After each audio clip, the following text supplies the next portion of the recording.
Hello ಗೆಳೆಯರೇ, ಸ್ಪರ್ಧಾ ಲೈನ್ಸ್ಗೆ ತಮ್ಮೆಲ್ಲರಿಗೂ ಆತ್ಮೀಯ ಸ್ವಾಗತ. ಇವತ್ತು ನಡೆದಂತಹ KSP KAR DAR ಕಾನ್ಸ್ಟೇಬಲ್ ಎಕ್ಸಾಮ್ಗೆ ಸಂಬಂಧಪಟ್ಟಂತಹ ಕೀ ಆನ್ಸರನ್ನು ಇವತ್ತಿನ ಸಂಚಿಕೆಯಲ್ಲಿ ನಾವು ನೋಡ್ತಾ ಹೋಗೋಣ. ಹಾಗಾಗಿ ಅದಕ್ಕಿಂತ ಮುನ್ನ ನಮ್ಮ ಚಾನಲ್ ಸ್ಪರ್ಧಾ ಲೈನ್ಸಲ್ಲಿ ಇದುವರೆಗೂ ಕೂಡ ಪ್ರತಿನಿತ್ಯ ನಾವು ದೈನಂದಿನ ಪ್ರಚಲಿತ ವಿದ್ಯಮಾನಗಳ ಬಗ್ಗೆ ವಿಡಿಯೋವನ್ನು ಅಪ್ಲೋಡ್ ಮಾಡ್ತಾ ಇದ್ದೀವಿ. ಅದು ಕನ್ನಡದಲ್ಲಿರ್ತಕ್ಕಂಥದ್ದು. ಅದೇ ರೀತಿ ಇಂಗ್ಲೀಷ್ ಸ್ಪರ್ಧಾರ್ಥಿಗಳನ್ನು ಗಮನದಲ್ಲಿಟ್ಕೊಂಡು ಒಂದು ಇಂಗ್ಲೀಷ್ನಲ್ಲಿ ಪ್ರಚಲಿತ ಘಟನೆಗಳನ್ನು ಕೂಡ ಬಿತ್ತರಿಸ್ತಾ ಹೋಗ್ತಾ ಇದ್ದೀವಿ. ಅದೇ ರೀತಿ ಗ್ರೂಪ್ C CTI ಮತ್ತು KA ನಡೆಯತಕ್ಕಂತಹ ಪ್ರಶ್ನೆಗಳಿಗೆ ಒಂದು ಎಕ್ಸಾಮ್ಗಳಿಗೋಸ್ಕರನೇ ಕನ್ನಡ, ಇಂಗ್ಲೀಷ್ ಮತ್ತು ಕಂಪ್ಯೂಟರ್, ಮುಂದಿನ ದಿನಗಳಲ್ಲಿ ಕಂಪ್ಯೂಟರ್ ಅಂತಕ್ಕಂಥದ್ದನ್ನು ಕೂಡ ನಡೆಸ್ತಾ ಹೋಗ್ತೀವಿ. ಹಾಗಾಗಿ ಇದನ್ನು ಕೂಡ ನಾವು ಪ್ರಾರಂಭ ಮಾಡಿದ್ದೀವಿ. ಅದರ ಜೊತೆಗೆ ಇಶ್ಯೂಸ್ ಏನಿದೆ, ಸುದ್ದಿಯಲ್ಲಿರ್ತಕ್ಕಂತಹ ವ್ಯಕ್ತಿಗಳ ಬಗ್ಗೆ ಅಥವಾ ಒಂದು ವಿಷಯದ ಬಗ್ಗೆ ಅದಕ್ಕೆ ಸಂಬಂಧಪಟ್ಟಂಥ ವಿಡಿಯೋವನ್ನು ಮಾಡ್ತಾ ಹೋಗ್ತಾ ಇದ್ದೀವಿ. ಅದೇ ರೀತಿ KR ಟೆಟ್ಗೆ ಸಂಬಂಧಪಟ್ಟಂತಹ ಒಂದು ವಿಡಿಯೋ, ಜೊತೆಗೆ ಸ್ಪೋರ್ಟ್ಸ್ ನ್ಯೂಸ್, ಇದಲ್ಲದೆ ಪ್ರತಿದಿನದ ಒಂದು ಪ್ರಚಲಿತ ಘಟನೆಗೆ ಸಂಬಂಧಪಟ್ಟಂತಹ MCQs, ಈ ರೀತಿಯಾಗಿ ಹಲವು ವಿಡಿಯೋಗಳನ್ನು ನಾವು ನಮ್ಮ ಒಂದು ಚಾನಲ್ ಒಂದು ಸ್ಪರ್ಧಾ ಲೈನ್ಸಲ್ಲಿ ಮಾಡ್ತಾ ಹೋಗ್ತಾ ಇದ್ದೀವಿ. ಹಾಗಾಗಿ ಇವೆಲ್ಲವನ್ನು ನೀವು ತಿಳಿಬೇಕು ಅಂದರೆ ಮೊದಲು ನಮ್ಮ ಒಂದು ಚಾನಲ್ಗೆ ಸಬ್ಸ್ಕ್ರೈಬ್ ಆಗಬೇಕು. ಪಕ್ಕದಲ್ಲಿರ್ತಕ್ಕಂಥ ಬೆಲ್ ಐಕಾನನ್ನು ಒತ್ತಬೇಕು. ಮೂರನೇದಾಗಿರ್ತಕ್ಕಂಥದ್ದು, ಸಾಕಷ್ಟು ಜನರಿಗೆ ನೀವು ಈ ವಿಡಿಯೋಗಳನ್ನು ಶೇರ್ ಮಾಡಬೇಕು ಮತ್ತು ನಿಮ್ಮ ಒಂದು ಕಮೆಂಟನ್ನು ಹಾಕಬೇಕು ಮತ್ತು ಒಂದು ಲೈಕ್ ಬಟನನ್ನು ಒತ್ತಬೇಕು ಅಂತಕ್ಕಂಥದ್ದು ನಾವು ನೋಡ್ತೀವಿ. ಜೊತೆಗೆ ಅಷ್ಟೇ ಅಲ್ಲದೆ ಈ ಎಲ್ಲ ವಿಚಾರಗಳನ್ನು ತಿಳ್ಕೊಳ್ಳೋದಕ್ಕೆ ನಮ್ಮದೊಂದು ಯೂಟ್ಯೂಬ್ ಚಾನಲಲ್ಲಿ ಒಂದು ಟೆಲಿಗ್ರಾಮನ್ನು ಕೂಡ ನಾವು ಪ್ರಾರಂಭಿಸಿದ್ದೀವಿ. ಆ ಟೆಲಿಗ್ರಾಮ್ಗೆ ನೀವು ಜಾಯ್ನ್ ಆಗೋದ್ರ ಮೂಲಕ ಇವೆಲ್ಲದರ ಅಪ್ಡೇಟನ್ನು ನೀವು ತಗೊಳ್ಬೇಕಾಗ್ತದೆ ಅಂತಕ್ಕಂಥದ್ದು. ನೆಕ್ಸ್ಟ್ ಅದಾದ ನಂತರ ಇವತ್ತಿನ ಒಂದು ವಿಡಿಯೋವನ್ನು ನಾವು ನೋಡ್ತಾ ಹೋಗೋಣ. ಎಲ್ಲರೂ ಕೂಡ ಎಲ್ಲರ ಮನಸ್ಸಿನಲ್ಲಿ ಕೂಡ ಈ ಎಕ್ಸಾಮನ್ನು ಬಂದಿರತಕ್ಕಂತಹ ಸ್ಪರ್ಧಾರ್ಥಿಗಳಿಗೆ ಇವತ್ತಿನ ಒಂದು ಕೀ ಆನ್ಸರ್ ತಿಳ್ಕೊಳ್ಬೇಕು ಅನ್ನೋಂತಹ ಕುತೂಹಲ ಪ್ರತಿಯೊಬ್ಬರಲ್ಲೂ ಇರ್ತಕ್ಕಂಥದ್ದು ನಾವು ನೋಡ್ತಾ ಹೋಗ್ತೀವಿ. ಹಾಗಾಗಿ ಮೊದಲನೇ ಈ ಒಂದು ಸಂಚಿಕೆಯ ಮೊದಲನೇದಾಗಿರ್ತಕ್ಕಂತಹ ಒಂದು ಪ್ರಶ್ನೆಯನ್ನು ನಾವು ಒಂದು ಹೇಳ್ತಾ ಹೋಗ್ತೀನಿ. ಅದಕ್ಕೆ ಸಂಬಂಧಪಟ್ಟಂಥ ಆನ್ಸರನ್ನು ಡಿಸ್ಕಷನ್ ಮಾಡ್ತಾ ಹೋಗೋಣ. ಮೊದಲನೇ ಪ್ರಶ್ನೆ, ಬಾದಾಮಿ ಚಾಲುಕ್ಯರ ಒಂದು ವಂಶದ ಸ್ಥಾಪಕ ಯಾರು ಅಂತ ಕೇಳಿದರೆ, ಹಾಗಾಗಿ ಇತಿಹಾಸದ ಪುಸ್ತಕಗಳಲ್ಲಿ ನಾವು ನೋಡೋದಾದರೆ ಮೊದಲನೇದು ಕೃತಿವರ್ಮನ್ ಅಂತಕ್ಕಂಥವನು, option A. Option B, Vikramaditya I ಅಂತಕ್ಕಂಥವನು. ಅದೇ ರೀತಿ Pulakeshi I. Option D, Vijayaditya. ಯಾರಾಗಿರ್ಬೋದು ಇದರಲ್ಲಿ ಅಂತ ಹೇಳೋದಾದರೆ, ಮೊದಲನೇದಾಗಿರ್ತಕ್ಕಂಥದ್ದು ಬಾದಾಮಿ ಚಾಲುಕ್ಯರ ವಂಶದ ಸ್ಥಾಪಕ ಯಾರು ಅಂತ ಕೇಳಿದ್ರೆ ಸ್ವಲ್ಪ ಬೇರೆ ಆಪ್ಷನ್ ಕೊಡಬೇಕಿತ್ತು, ಆದರೆ ಅವನು ಕೊಟ್ಟಿರೋದ್ರಲ್ಲಿ ಯಾರು ಅಂತ ತಿಳ್ಕೊಳ್ಬೇಕಾಗತ್ತೆ. ಹಾಗಾಗಿ ಮೊದಲನೇದು ಆಪ್ಷನ್ C ಇದಕ್ಕೆ ಸರಿಯಾದಂತಹ ಉತ್ತರ ಆಗಿರ್ತಕ್ಕಂಥದ್ದು ನೋಡ್ತೀವಿ. ಆಪ್ಷನ್ C, 1ನೇ ಪುಲಕೇಶಿ ಅಂತಕ್ಕಂಥವ್ರು ಬಾದಾಮಿ ಚಾಲುಕ್ಯ ವಂಶದ ನಿಜವಾದ ಸ್ಥಾಪಕ, ಹಾಗಾಗಿ ಸ್ಥಾಪಕರು ಅಂತ ಕರಿತೀವಿ ಭಾಳ ಮುಖ್ಯವಾಗಿ. ಅದಾದ ನಂತರ ಕೀರ್ತಿವರ್ಮ, ಅವನ ನಂತರ ಮಂಗಳೇಶ, ಅದಾದ ನಂತರ 2ನೇ ಪುಲಕೇಶಿಯ ನಂತರದ ಮಕ್ಕಳು ವಿಕ್ರಮಾದಿತ್ಯ I, ವಿಜಯಾದಿತ್ಯ I ಅಂತಕ್ಕಂಥವ್ರು ಆಳ್ವಿಕೆಯನ್ನು ಮಾಡ್ತಾರೆ. ಹಾಗಾಗಿ ಮೊದಲನೇ ಪ್ರಶ್ನೆ ಬಾದಾಮಿ ಚಾಲುಕ್ಯರಿಗೆ ಸಂಬಂಧಪಟ್ಟಂತೆ Pulakeshi, C is the right answer. Next ಎರಡನೇ ಪ್ರಶ್ನೆ, ಅರ್ಷ ಸಾಮ್ರಾಜ್ಯಕ್ಕೆ ಭೇಟಿ ನೀಡಿದ ಚೀನಾದ ಬೌದ್ಧ ಯಾತ್ರಿ ಯಾರು ಅಂತ ಕೇಳಿದ್ದಾರೆ. ಆಪ್ಷನ್ A ಹೇಳ್ತಾ ಇದೆ ಇತ್ಸಿಂಗ್ ಅಂತಕ್ಕಂಥದ್ದು. ಆಪ್ಷನ್ B ಹೇಳ್ತಾ ಇದೆ ಪಾಹಿಯಾನ್ ಅಂತಕ್ಕಂಥದ್ದು. ಆಪ್ಷನ್ C ಹೇಳ್ತಾ ಇದೆ ಯುಯಾನ್ಸಾಂಗ್ ಅಂತಕ್ಕಂಥದ್ದು. ಆಪ್ಷನ್ D ಹೇಳ್ತಾ ಇದೆ ಯುಯಾನ್ ತ್ಸೆ ಅಂತಕ್ಕಂಥದ್ರ ಬಗ್ಗೆ ಹೇಳ್ತಾ ಇದೆ. ಹಾಗಾಗಿ ಇತ್ಸಿಂಗ್ ಅಂತಕ್ಕಂಥವನು ಕೂಡ ಚೀನಾ ಯಾತ್ರಿಕ. ಅವನು ಕೂಡ ಬೌದ್ಧ ಧರ್ಮವನ್ನು ನೋಡೋದಕ್ಕೋಸ್ಕರ, ಬೌದ್ಧ ಧರ್ಮದ ಬಗ್ಗೆ ತಿಳ್ಕೊಳ್ಳೋದಕ್ಕೋಸ್ಕರ ಭಾರತಕ್ಕೆ ಭೇಟಿ ಕೊಟ್ಟಿರ್ತಾನೆ. ಅದೇ ರೀತಿ ಪಾಹಿಯಾನ್ ಕೂಡ ಭಾರತಕ್ಕೆ ಭೇಟಿ ಕೊಟ್ಟಿರ್ತಾನೆ. ಅದೇ ರೀತಿ ಯುಯಾನ್ಸಾಂಗನ್ನು ಕೂಡ ಭಾರತಕ್ಕೆ ಭೇಟಿರ್ತಾನೆ. ಈ 3 ಜನರು ಚೀನಿ ಯಾತ್ರಿಕರು.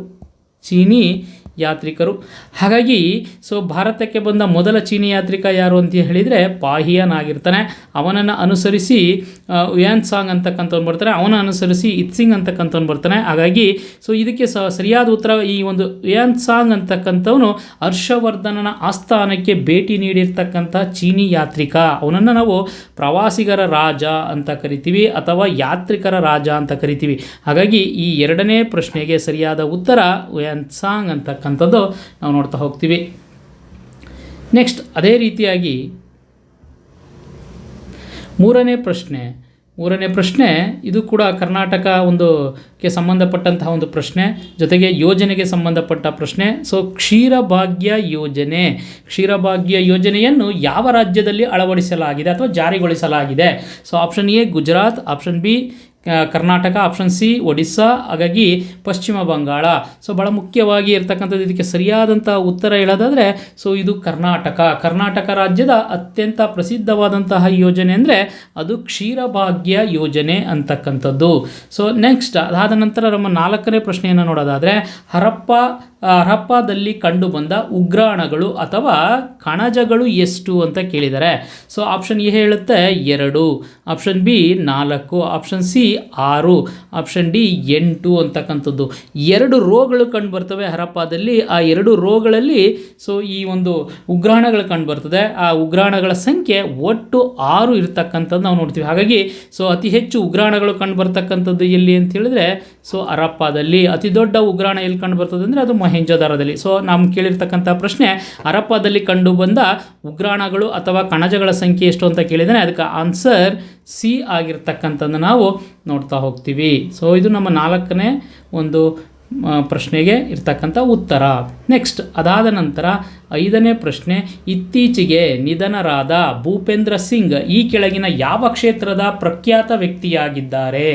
ಸೊ ಹಾಗಾಗಿ ನೋಡೋಣ, ಅವರು ವ್ಯಾಪಾರಕ್ಕೆ ಸಂಬಂಧಪಟ್ಟವರ, ಸೊ ಸಂಗೀತಕ್ಕೆ ಸಂಬಂಧಪಟ್ಟವರ, ಸೊ ಕ್ರೀಡೆಗ, ಜೊತೆಗೆ ಒಂದು ಪೊಲಿಟಿಕ್ಸ್ ಅಂತಕ್ಕಂಥದ್ದು ಏನು ರಾಜಕೀಯಕ್ಕೆ ಸಂಬಂಧಪಟ್ಟಂತಹ ಒಬ್ಬ ವ್ಯಕ್ತಿಯ. ಹಾಗಾಗಿ ಅವರು ಇತ್ತೀಚೆಗೆ ಅವರು ದೈವಾಧೀನರಾಗಿದ್ದಾರೆ ಅಂತಕ್ಕಂಥದ್ದು ಅದಕ್ಕೆ ಸಂಬಂಧಪಟ್ಟಂತೆ ಇದು ಪರ್ಸನ್ ಇನ್ ನ್ಯೂಸ್ ಅಂತಕ್ಕಂಥ ವಿಚಾರದಲ್ಲಿ ಬರ್ತದೆ ಸ್ನೇಹಿತರೆ. ಹಾಗಾಗಿ ಇವರು ಯಾವುದಕ್ಕೆ ಸಂಬಂಧಪಟ್ಟವರು ಅಂತ ಹೇಳಿದ್ರೆ ಸಂಗೀತಕ್ಕೆ ಸಂಬಂಧಪಟ್ಟಂತಹ ವ್ಯಕ್ತಿ.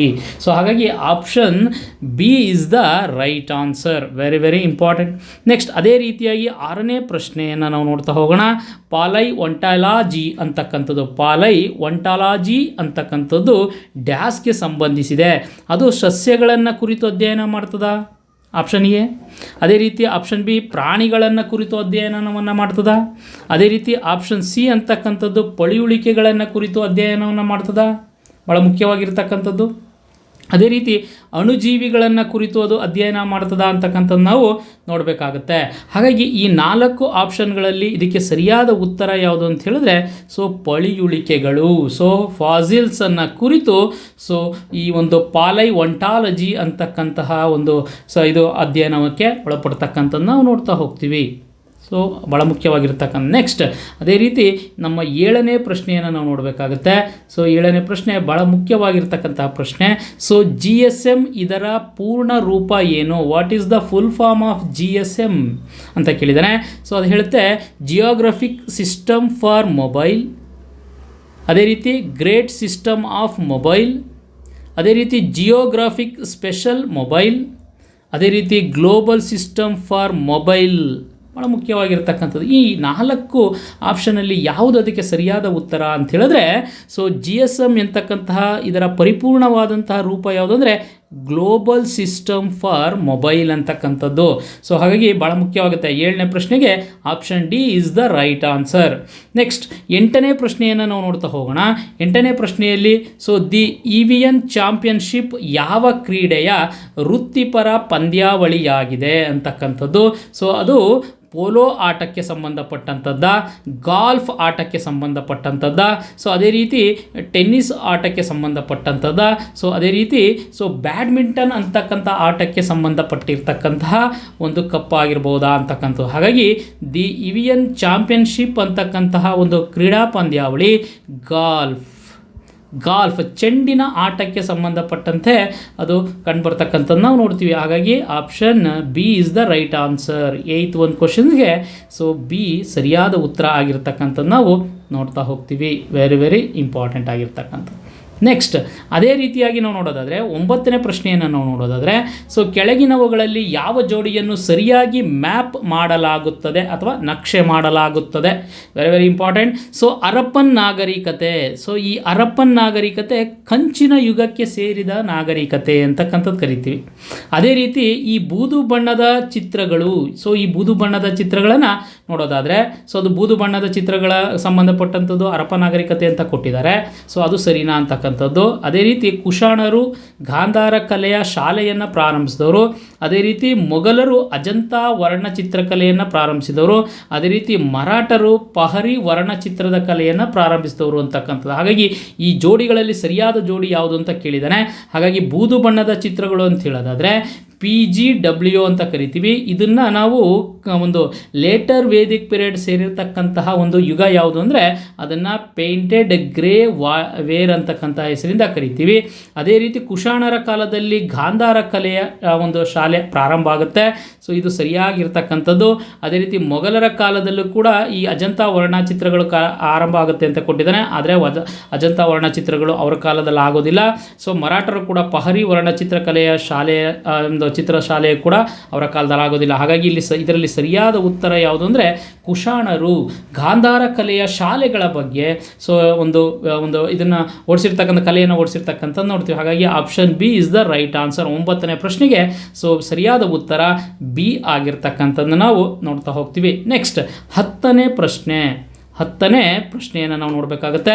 10ನೇ ಪ್ರಶ್ನೆ ಹೇಳ್ತಾ ಇದೆ, ಸ್ಥಳೀಯ ಸ್ವಯಂ ಸರ್ಕಾರದ ಪಿತಾಮಹ ಎಂದು ಯಾರನ್ನ ಕರೆಯುತ್ತಾರೆ? Option A lord Clive, option B lord Mayo, option C lord Ripon, option D lord Curzon. So ಈ ಪ್ರಶ್ನೆಗೆ ಉತ್ತರ ನೋಡೋಕ್ಕಿಂತ ಮುನ್ನ ಲಾರ್ಡ್ ಕ್ಲೈವ್ ಅಂತಕ್ಕಂಥವನು ಅವನನ್ನು ರಾಬರ್ಟ್ ಕ್ಲೈವ್ ಅಂತ ಕರಿತೀವಿ ಸ್ನೇಹಿತರೆ. ಸೊ ಈ ರಾಬರ್ಟ್ ಕ್ಲೈವ್ ಬಂಗಾಳದ ಮೊದಲ ಒಬ್ಬ ಗವರ್ನರ್ ಆಗಿರ್ತಕ್ಕಂಥದ್ದು ಭಾಳ ಮುಖ್ಯವಾಗಿ. ನೆಕ್ಸ್ಟ್ ಲಾರ್ಡ್ ಮೇಯೋ ಅಂತಕ್ಕಂಥವನು ಕೂಡ ಸೊ ಗವರ್ನರ್ ಜನರಲ್, ಇದು ಬ್ರಿಟಿಷರ ಗವರ್ನರ್ ಆಗಿರ್ತಕ್ಕಂಥವ್ನು ನೋಡ್ತೀವಿ. ಅದೇ ರೀತಿ ಲಾರ್ಡ್ ರಿಪ್ಪನ್ನನ್ನು ನಾವು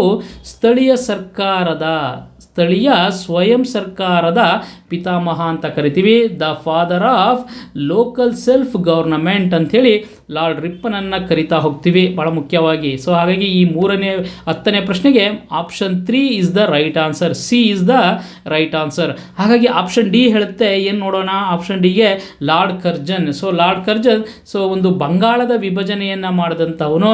ಇವನನ್ನು ಬ್ರಿಟಿಷರ ಔರಂಗಜೇಬ್ ಅಂತೇಳಿ ಒಂದು ಗೋಪಾಲಕೃಷ್ಣ ಗೋಖಲೆಯವರು ಅವನನ್ನು ಕರೆದಿರ್ತಕ್ಕಂಥದ್ದು ನಾವು ಈ ಸಂದರ್ಭದಲ್ಲಿ ನೆನ್ಕೋಬಹುದು. ಸೊ ಇದು ಆಪ್ಷನ್ 10ನೇ ಒಂದು ಕ್ವಶನ್ಸ್ಗೆ option C is the right answer. Next 11ನೇ ಪ್ರಶ್ನೆಯನ್ನು ನಾವು ನೋಡಬೇಕಾಗುತ್ತೆ.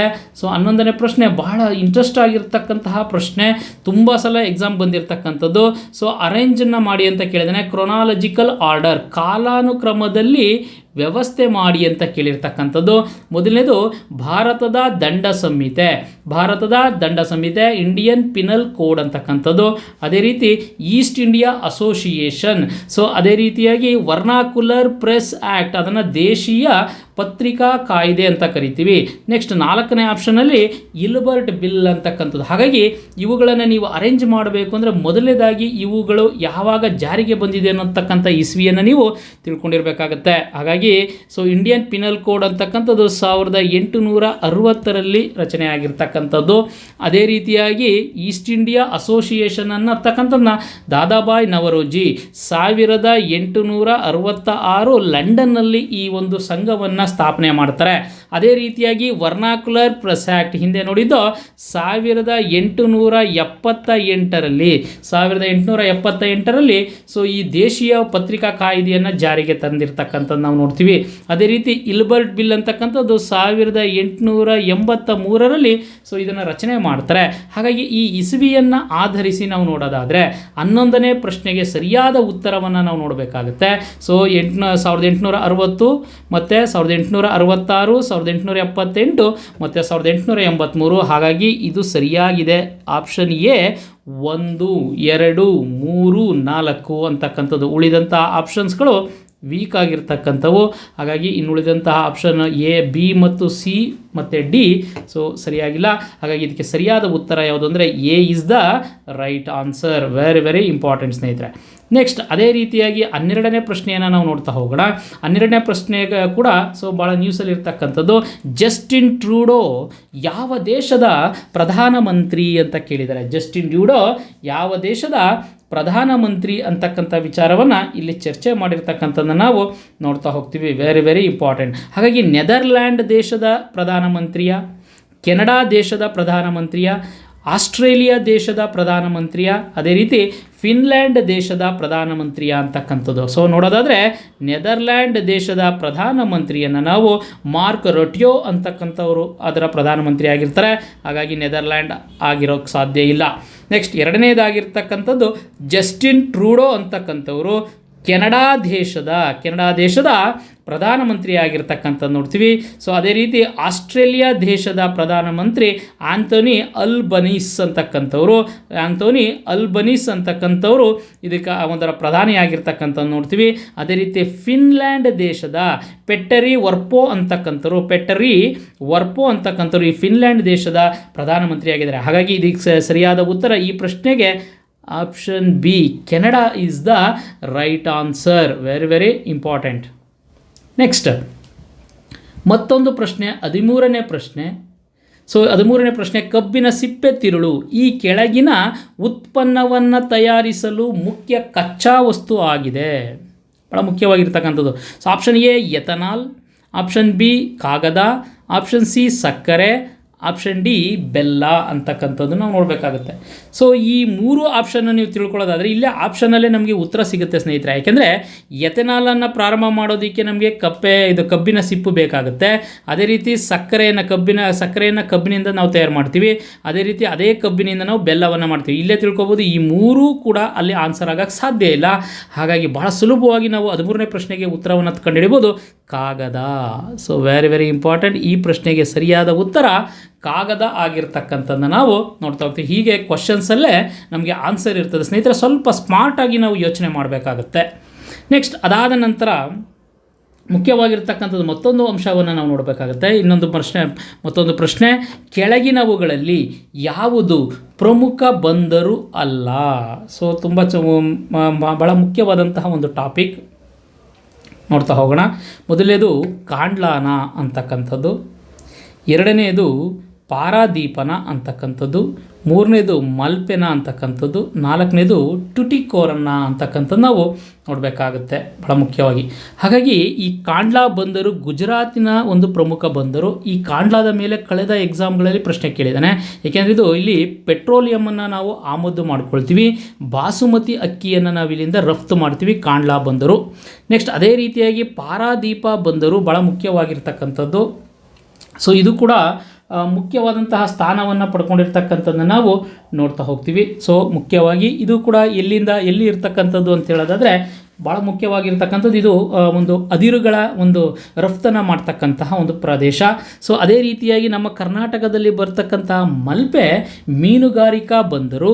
ಇಲ್ಲಿ ಸೆಂಟ್ ಮೇರೀಸ್ ಐಲ್ಯಾಂಡನ್ನು ನಾವು ನೋಡ್ತಾ ಹೋಗ್ತೀವಿ, ಸೆಂಟ್ ಮೇರೀಸ್ ಐಲ್ಯಾಂಡನ್ನು ನಾವು ತಿಳ್ಕೊಳ್ತಾ ಹೋಗ್ತೀವಿ. ಸೊ ಅದೇ ರೀತಿಯಾಗಿ ಟುಟಿಕೋರಿನ್ ಅಂತಕ್ಕಂಥದ್ದು ಸೊ ಭಾಳ ಮುಖ್ಯವಾಗಿರ್ತಕ್ಕಂಥದ್ದು. ಈ ಟುಟಿಕೋರಿನ್ ಬಂದರಿನಿಂದ ನಾವು ಏಲಕ್ಕಿಯನ್ನು, ರಾಸಾಯನಿಕ ಗೊಬ್ಬರವನ್ನು, ಹವಳವನ್ನು, ಮುತ್ತು ರತ್ನವನ್ನು ನಾವೇನು ಮಾಡ್ತೀವಿ ಇಲ್ಲಿಂದ ರಫ್ತು ಮಾಡ್ತೀವಿ. ಹಾಗಾಗಿ ಈ ಏನಿದೆ ಕಾಂಡ್ಲಾ ಬಂದರು, ಪಾರಾದೀಪ ಬಂದರು, ಟುಟಿಕೋರಿನ್ ಬಂದರು ಇವನ್ನ ನ್ಯಾಷನಲೈಸ್ಡ್ ಪೋರ್ಟ್ ಅಂತ ಕರಿತೀವಿ, ಅಂದರೆ ರಾಷ್ಟ್ರೀಯ ಬಂದರುಗಳು ಅಂತ ಕರಿತೀವಿ. ಹಾಗಾಗಿ ಮಲ್ಪೆ ಬಂದರು ಒಂದು ರಾಜ್ಯ ನಿರ್ವಹಣಾ ಬಂದರಾಗಿರ್ತಕ್ಕಂಥದ್ದು, ಅದು ದೇಶೀಯ ಬಂದರು ಆಗಿರ್ತಕ್ಕಂಥದ್ದು. ಹಾಗಾಗಿ ಸೊ ಈ ಮೂರರಲ್ಲಿ ಇದಕ್ಕೆ ಸರಿಯಾದ ಉತ್ತರ ಯಾವುದು ಪ್ರಮುಖ ಬಂದರಲ್ಲ ಅಂತ ಕೇಳಿದರೆ so Malpe is the right answer. So ಭಾಳ ಮುಖ್ಯವಾಗಿರ್ತಕ್ಕಂಥದ್ದು. ನೆಕ್ಸ್ಟ್ ಮುಂದಿನ ಪ್ರಶ್ನೆಯನ್ನು ನೋಡೋಣ. 15ನೇ ಪ್ರಶ್ನೆ ಭಾಳ ಮುಖ್ಯವಾಗಿರ್ತಕ್ಕಂತಹ ಪ್ರಶ್ನೆ.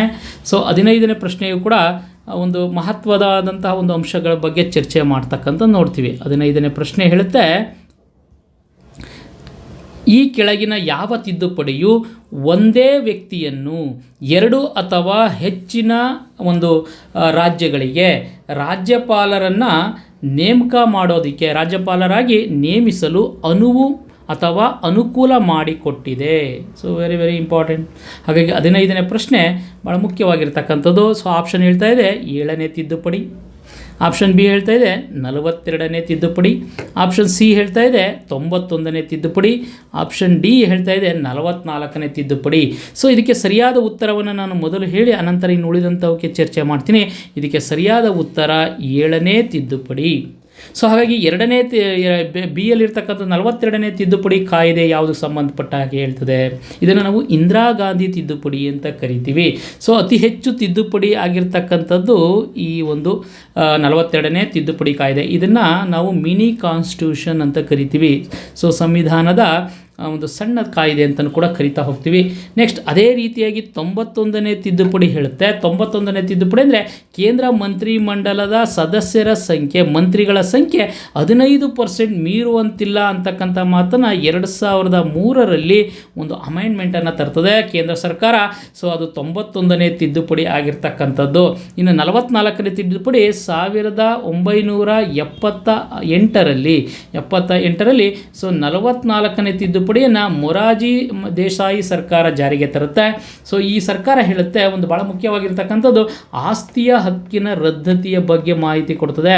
ಸೊ ಆಸ್ತಿಯ ಹಕ್ಕಿನ ರದ್ದತಿಯ ಬಗ್ಗೆ 44ನೇ ತಿದ್ದುಪಡಿ ಮಾಹಿತಿ ಕೊಡುತ್ತೆ. ಹಾಗಾಗಿ ಈ ಪ್ರಶ್ನೆಗೆ ಸರಿಯಾದ ಉತ್ತರ ಸೊ ಮೊದಲನೇದು option A is the right answer. Next ಮುಂದಿನ ಪ್ರಶ್ನೆಯನ್ನು ನಾವು ನೋಡೋಣ. ಮುಂದಿನ ಪ್ರಶ್ನೆಯು ಕೂಡ ಬಹಳ ಒಂದು ಟ್ರಿಕಿಯಾದಂತಹ ಒಂದು ಪ್ರಶ್ನೆ, ತುಂಬ ಸರಳವಾದಂತಹ ಪ್ರಶ್ನೆ. ಸ್ವಲ್ಪ ಯೋಚನೆ ಮಾಡಿದ್ರೆ ಇದಕ್ಕೆ ಉತ್ತರವನ್ನು ಕೊಡ್ಬೋದು. ಕರಾವಳಿ ಕರ್ನಾಟಕವು ಕೆಳಗಿನ ಯಾವ ನೈಸರ್ಗಿಕ ವಿಕೋಪಗಳಿಂದ ಪ್ರಭಾವಿತವಾಗಿದೆ ಅಂತಕ್ಕಂಥದ್ದು. ಆಪ್ಷನ್ ಎ ಪ್ರವಾಹಗಳಿಂದ, ಆಪ್ಷನ್ ಬಿ ಸೊ ಚಂಡಮಾರುತ, ಆಪ್ಷನ್ ಸಿ ಮೂರನೇ ಆಪ್ಷನ್ ಭೂಕುಸಿತ, ಹಾಗಾಗಿ ಆಪ್ಷನ್ ಡಿ ಸಮುದ್ರ ಸವೆತ. ನೋಡಿ, ಒಂದಕ್ಕೊಂದು ಸಂಬಂಧವನ್ನು ಇಲ್ಲಿ ಹೇಳುತ್ತೆ. ಯಾಕೆಂದರೆ ಆಪ್ಷನ್ ಎ ಮತ್ತು ಆಪ್ಷನ್ ಡಿ ನಡುವೆ ಸಂಬಂಧ ಇದೆ. ಪ್ರವಾಹ ಹೆಚ್ಚಾದಾಗ ಸಮುದ್ರದಲ್ಲಿ ನೀರಿನ ಮಟ್ಟ ಹೆಚ್ಚಾಗುತ್ತೆ. ಸೊ ನೀರಿನ ಮಟ್ಟ ಹೆಚ್ಚಾದಾಗ ಭೂಮಿ ಸವೆತಕ್ಕೆ ಒಳಗಾಗುತ್ತೆ. ಸವೆತಕ್ಕೆ ಹೆಚ್ಚಾದಾಗ ಪ್ರವಾಹಗಳು ಹೆಚ್ಚಾದಾಗ ಭೂಮಿ ಕುಸಿತ ಉಂಟಾಗುತ್ತೆ. ಅದೇ ರೀತಿ ಪ್ರವಾಹಗಳು ಹೆಚ್ಚಾಗೋದಕ್ಕೆ ಕಾರಣ ಏನು? ಚಂಡಮಾರುತಗಳು. ನೋಡಿ ಎಲ್ಲ ಕೇಳಿದಾನೆ, ನೈಸರ್ಗಿಕ ವಿಕೋಪಗಳ ಪ್ರಭಾವದಿಂದ.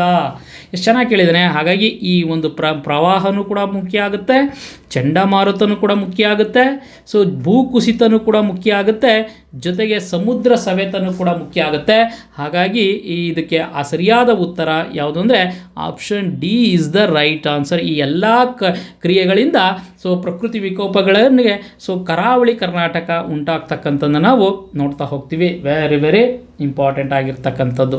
ನೆಕ್ಸ್ಟ್ ಅದೇ ರೀತಿಯಾಗಿ ಮುಂದಿನ ಪ್ರಶ್ನೆ 17ನೇ ಪ್ರಶ್ನೆ, ಕೆಳಗಿನ ಯಾವ ಘಾಟ್ ಅಥವಾ ಘಟ್ಟಗಳು ಸೊ ಚಿಕ್ಕಮಗಳೂರು ಮತ್ತು ಮಂಗಳೂರನ್ನು ಸಂಪರ್ಕಿಸುತ್ತವೆ ಅಥವಾ ಜೋಡಿಸುತ್ತವೆ? ಸೊ ಮೊದಲನೇದು Shiradi ghat, option B Agumbe ghat, option C Charmadi ghat, option D Hulikal ghat ಅಂತಕ್ಕಂಥದ್ದು. ಸೊ ಒಂದೊಂದಾಗಿ ನೋಡ್ತಾ ಹೋಗೋಣ. ಶಿರಾಡಿ ಘಾಟ್ ಯಾವುದನ್ನು ಸಂಪರ್ಕಿಸುತ್ತೆ ಅಂದರೆ ಹಾಸನ, ಸಕಲೇಶ್ಪುರ ಮತ್ತು ಮಂಗಳೂರು ಅಂತಕ್ಕಂಥದ್ದು. ಹಾಸನ, ಸಕಲೇಶ್ಪುರ, ಮಂಗಳೂರನ್ನು ಸಂಪರ್ಕಿಸುವಂಥದ್ದು. ಹಾಗಾಗಿ ಅವನು ಕೇಳಿದಾನೆ ಚಿಕ್ಕಮಗಳೂರು ಮಂಗಳೂರನ್ನು ಅದು ಸಂಪರ್ಕಿಸಬೇಕು ಅಂಥೇಳಿ, ಆದರೆ ಇದು ಸಂಪರ್ಕಿಸೋದಿಲ್ಲ. ಹಾಗಾಗಿ ಅದೇನಾಗುತ್ತೆ, ಅದು ತಪ್ಪಾಗುತ್ತೆ. ನೆಕ್ಸ್ಟ್ ಆಗುಂಬೆ ಘಾಟ್. ಸೊ ಈ ಆಗುಂಬೆ ಘಾಟ್ ಅಂತಕ್ಕಂಥದ್ದು ಉಡುಪಿ ಮತ್ತು ಶಿವಮೊಗ್ಗ, ಶಿವನ ಮುಖದಂತಿರ್ತಕ್ಕಂಥದ್ದು ಶಿವಮೊಗ್ಗ.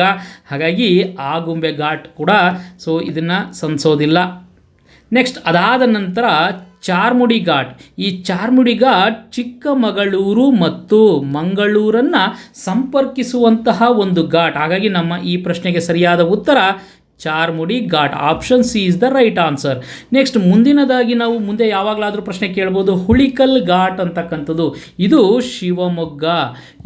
ಶಿವಮೊಗ್ಗ ಮತ್ತು ಕುಂದಾಪುರ ಅಂತಕ್ಕಂಥದ್ದು, ಕುಂದಾಪುರಗಳ ನಡುವೆ ಸಂಪರ್ಕಿಸುವಂತಹ ಘಾಟ್ ಆಗಿರ್ತಕ್ಕಂಥದ್ದು ನಾವು ನೋಡ್ತೀವಿ.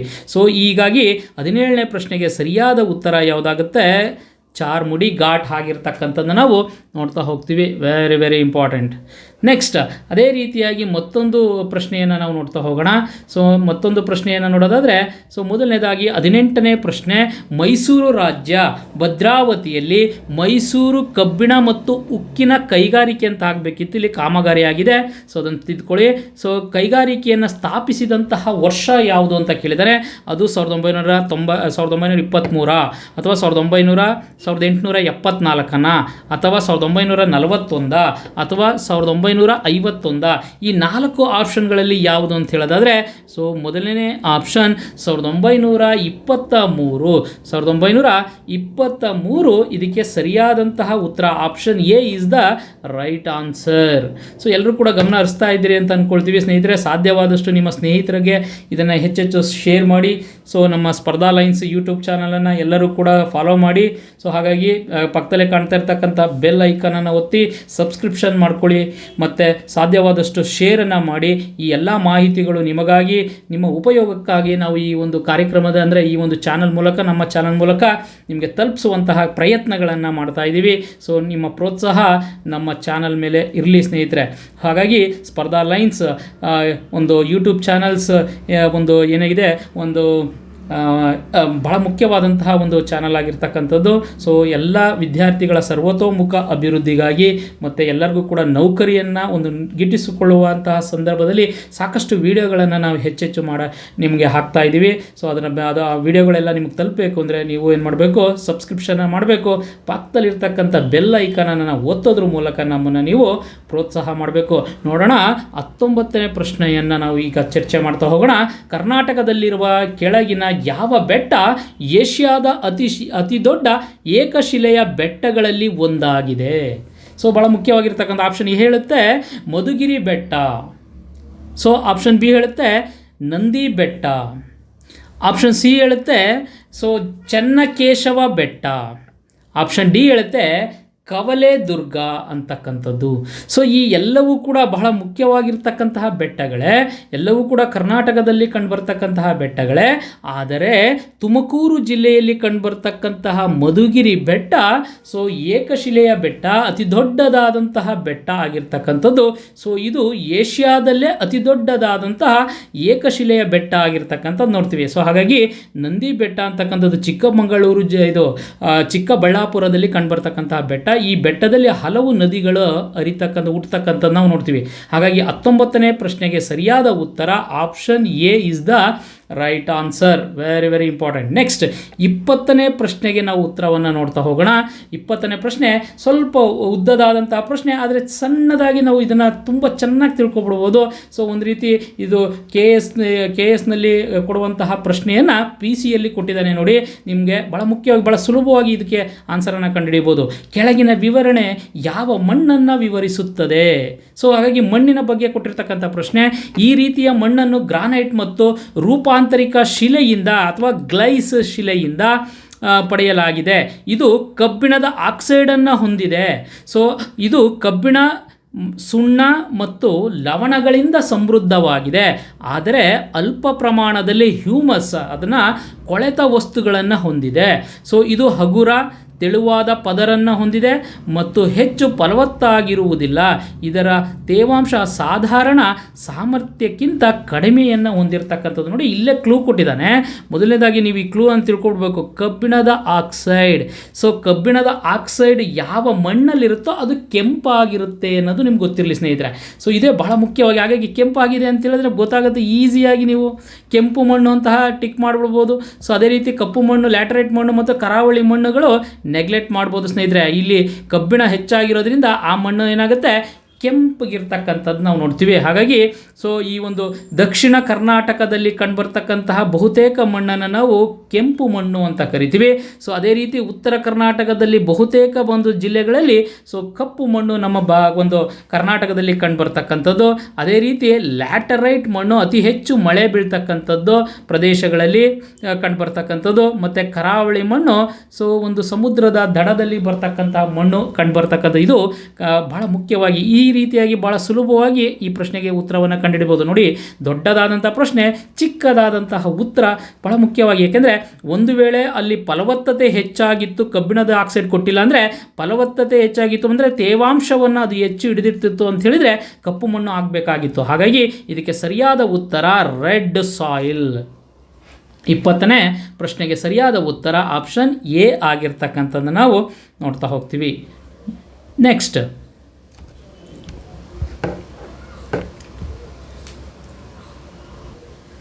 ಮುಂದಿನ ಪ್ರಶ್ನೆಯನ್ನು ನೋಡ್ತಾ ಹೋಗೋಣ.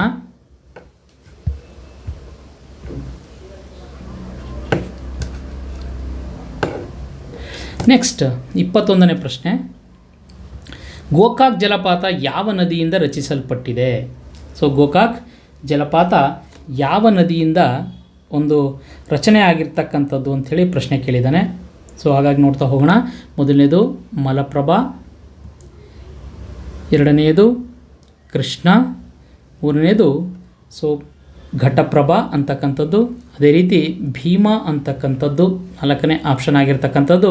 ಸೊ ಇದಕ್ಕೆ ಸರಿಯಾದ ಉತ್ತರವನ್ನು ನೋಡೋದಾದರೆ ಇದಕ್ಕೆ ಘಟಪ್ರಭಾ ಅಂತಕ್ಕಂಥದ್ದು ಇದಕ್ಕೆ ಸರಿಯಾದಂತಹ ಉತ್ತರ ಆಗಿರ್ತಕ್ಕಂಥದ್ದು ನಾವು ನೋಡ್ತಾ ಹೋಗ್ತೀವಿ. ವೆರಿ ವೆರಿ ಇಂಪಾರ್ಟೆಂಟ್ ಆಗಿರ್ತಕ್ಕಂಥದ್ದು. ಸೊ ಹಾಗಾಗಿ ಈ ಒಂದು ಘಟಪ್ರಭಾ ಅಂತಕ್ಕಂಥದ್ದನ್ನು ನೋಡೋದಾದರೆ ಮಲಪ್ರಭಾ ಅಂತಕ್ಕಂತಹದ್ದು, ಈ ಒಂದು ಘಟಪ್ರಭಾ ಅಂತಕ್ಕಂಥದ್ದು ಇದಕ್ಕೆ ಸರಿಯಾದ ಉತ್ತರ. ಹಾಗಾಗಿ ಇಲ್ಲಿ ಗೋಕಾಕ್ ಜಲಪಾತ, ಈ ಗೋಕಾಕ್ ಜಲಪಾತವನ್ನು ಭಾರತದ ನಯಗಾರ ಅಂತ ಕರೀತಾರೆ, ಭಾಳ ಮುಖ್ಯವಾಗಿರ್ತಕ್ಕಂಥದ್ದು. ಅದೇ ರೀತಿ ಮಲಪ್ರಭಾ ಘಟಪ್ರಭಾ ಅಂತಕ್ಕಂಥದ್ದು ಮತ್ತೊಂದು ಮುಖ್ಯವಾದಂತಹ ಒಂದು ಜಲಪಾತವನ್ನು ಹೊಂದಿರತಕ್ಕಂಥ ಒಂದು ಡ್ಯಾಮನ್ನು ಹೊಂದಿರತಕ್ಕಂಥದ್ದು ನೋಡ್ತೀವಿ, ಅದು ರಾಜ ಲಕ್ಕಮ್ಮಗೌಡ ಅಂತಕ್ಕಂಥ ಒಂದು. ಸೊ ಅದೇ ರೀತಿ ಮಲಪ್ರಭಾ ಅಂತಕ್ಕಂಥದ್ದು ಒಂದು ರೇಣುಕಾ ಸಾಗರ ಅಥವಾ ನವಿಲು ತೀರ್ಥ ಅಂತಕ್ಕಂಥದ್ದು. ಸೊ ಈ ರೀತಿಯಾಗಿ ಭೀಮಾ ಅಂತಕ್ಕಂಥದ್ದು ಬೆಣ್ಣೆತೊರ ಡ್ಯಾಮನ್ನು ನಿರ್ಮಾಣ ಮಾಡಿದ್ದೀವಿ. ಕೃಷ್ಣ ಅಂತಕ್ಕಂಥದ್ದು 3 ಡ್ಯಾಮ್ಗಳನ್ನು ನಿರ್ಮಾಣ ಮಾಡಿದ್ದಾರೆ. ಒಂದು ಲಾಲ್ ಬಹದ್ದೂರ್ ಶಾಸ್ತ್ರಿ ಹೆಸರಲ್ಲಿರ್ತಕ್ಕಂಥ ಆಲಮಟ್ಟಿ ಜಲಾಶಯ ಬಿಜಾಪುರದಲ್ಲಿ ಕಂಡುಬರ್ತದೆ. ಬಸವಸಾಗರ ಅಥವಾ ನಾರಾಯಣಪುರ ಅಂತಕ್ಕಂಥದ್ದು ಯಾದಗಿರಿಯಲ್ಲಿ ಕಂಡುಬರ್ತದೆ. ಅದೇ ರೀತಿ ಹಿಪ್ಪರಗಿ ಡ್ಯಾಮ್ ಅಂತಕ್ಕಂಥದ್ದು ಅಥವಾ ಅದನ್ನು ಚಿಕ್ಕ ಪಡಸಲಗಿ ಅಂತ ಕರಿತೀವಿ. ಸೊ ಬಾಗಲಕೋಟೆಯಲ್ಲಿ ಕಂಡುಬರ್ತಕ್ಕಂತಹ ಒಂದು ಪ್ರಮುಖವಾದಂಥ ಡ್ಯಾಮ್ಗಳು ಬರುತ್ತೆ. ಜಲಪಾತಗಳಲ್ಲಿ ಬಹಳ ಮುಖ್ಯವಾಗಿ ಘಟಪ್ರಭಾ ಅಂತಕ್ಕಂಥದ್ದು ಇದನ್ನು ಸೃಷ್ಟಿ ಮಾಡಿರ್ತಕ್ಕಂಥದ್ದು ನೋಡ್ತೀವಿ. ಹಾಗಾಗಿ option C is the right answer. Next 22ನೇ ಪ್ರಶ್ನೆ, ಕೂಡಲ ಸಂಗಮ ಯಾವ 2 ನದಿಗಳ ಸಂಗಮ ಅಂತಕ್ಕಂಥದ್ದು ಕೇಳಿದ್ದಾನೆ. ಸೊ 22ನೇ ಪ್ರಶ್ನೆಗೆ ನೋಡ್ತಾ ಹೋಗೋಣ. ಆಪ್ಷನ್ ಎ ಮಲಪ್ರಭಾ ಮತ್ತು ಘಟಪ್ರಭಾ, ಆಪ್ಷನ್ ಬಿ ಮಲಪ್ರಭಾ ಮತ್ತು ಕೃಷ್ಣ, ಆಪ್ಷನ್ ಸಿ ಘಟಪ್ರಭಾ ಮತ್ತು ಕೃಷ್ಣ, ಆಪ್ಷನ್ ಡಿ ಮಲಪ್ರಭಾ ಮತ್ತು ತುಂಗಭದ್ರಾ ಆಗಿರ್ತಕ್ಕಂಥದ್ದು ನಾವು ನೋಡ್ತಾ ಹೋಗ್ತೀವಿ. ಹಾಗಾಗಿ ಇದಕ್ಕೆ ಸರಿಯಾದ ಉತ್ತರ ಯಾವುದಂದರೆ ಮಲಪ್ರಭಾ ಮತ್ತು ಕೃಷ್ಣ. ಮಲಪ್ರಭಾ ಮತ್ತು ಕೃಷ್ಣ ಇದಕ್ಕೆ ಸರಿಯಾದಂಥ ಉತ್ತರ ಬಿ ಆಗಿರ್ತಕ್ಕಂಥದ್ದು ನಾವು ನೋಡ್ತಾ ಹೋಗ್ತೀವಿ. ನೆಕ್ಸ್ಟ್ 23ನೇ ಪ್ರಶ್ನೆ, ಸೊ ಕೆಳಗಿನವುಗಳಲ್ಲಿ ಯಾವುದು ಪಶ್ಚಿಮಕ್ಕೆ ಹರಿಯುವ ನದಿಯಲ್ಲ ಅಂತಕ್ಕಂಥದ್ದು. ಸೊ ಕೆಳಗಿನವುಗಳಲ್ಲಿ ಯಾವುದು ಇಲ್ಲ ಅಂತ ಕೇಳಿದರೆ, ಹಾಗಾಗಿ ನಾವು ಅದನ್ನು ನೋಡಬೇಕಾಗುತ್ತೆ.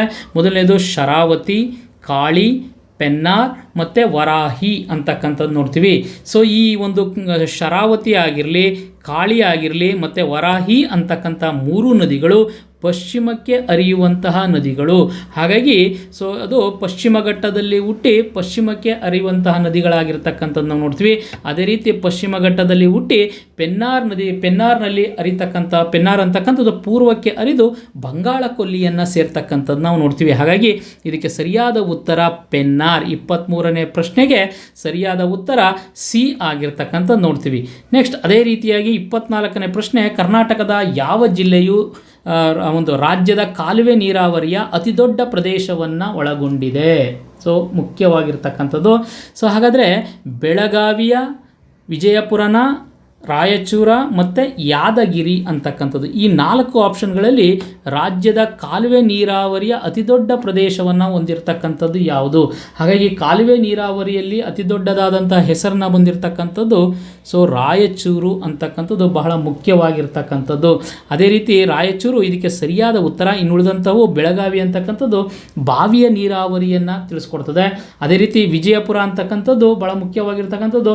ಬಾವಿ ನೀರಾವರಿಯ ಅಂದರೆ ಬೆಳಗಾವಿಯ ನಂತರದ ಬಾವಿ ನೀರಾವರಿಗೆ ಅತಿ ಒಂದು ಪ್ರಾಮುಖ್ಯತೆ ಕೊಟ್ಟಿರ್ತಕ್ಕಂಥದ್ದು ವಿಜಯಪುರ.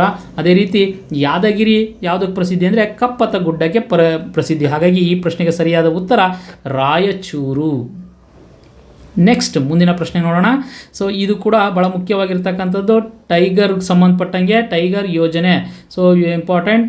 ಸೊ ಏನಾದಾದರೆ ಕೆಳಗಿನವುಗಳಲ್ಲಿ ಯಾವುವು ಹುಲಿಯ ಯೋಜನೆಗಳು ಅಂತಕ್ಕಂಥದ್ದು.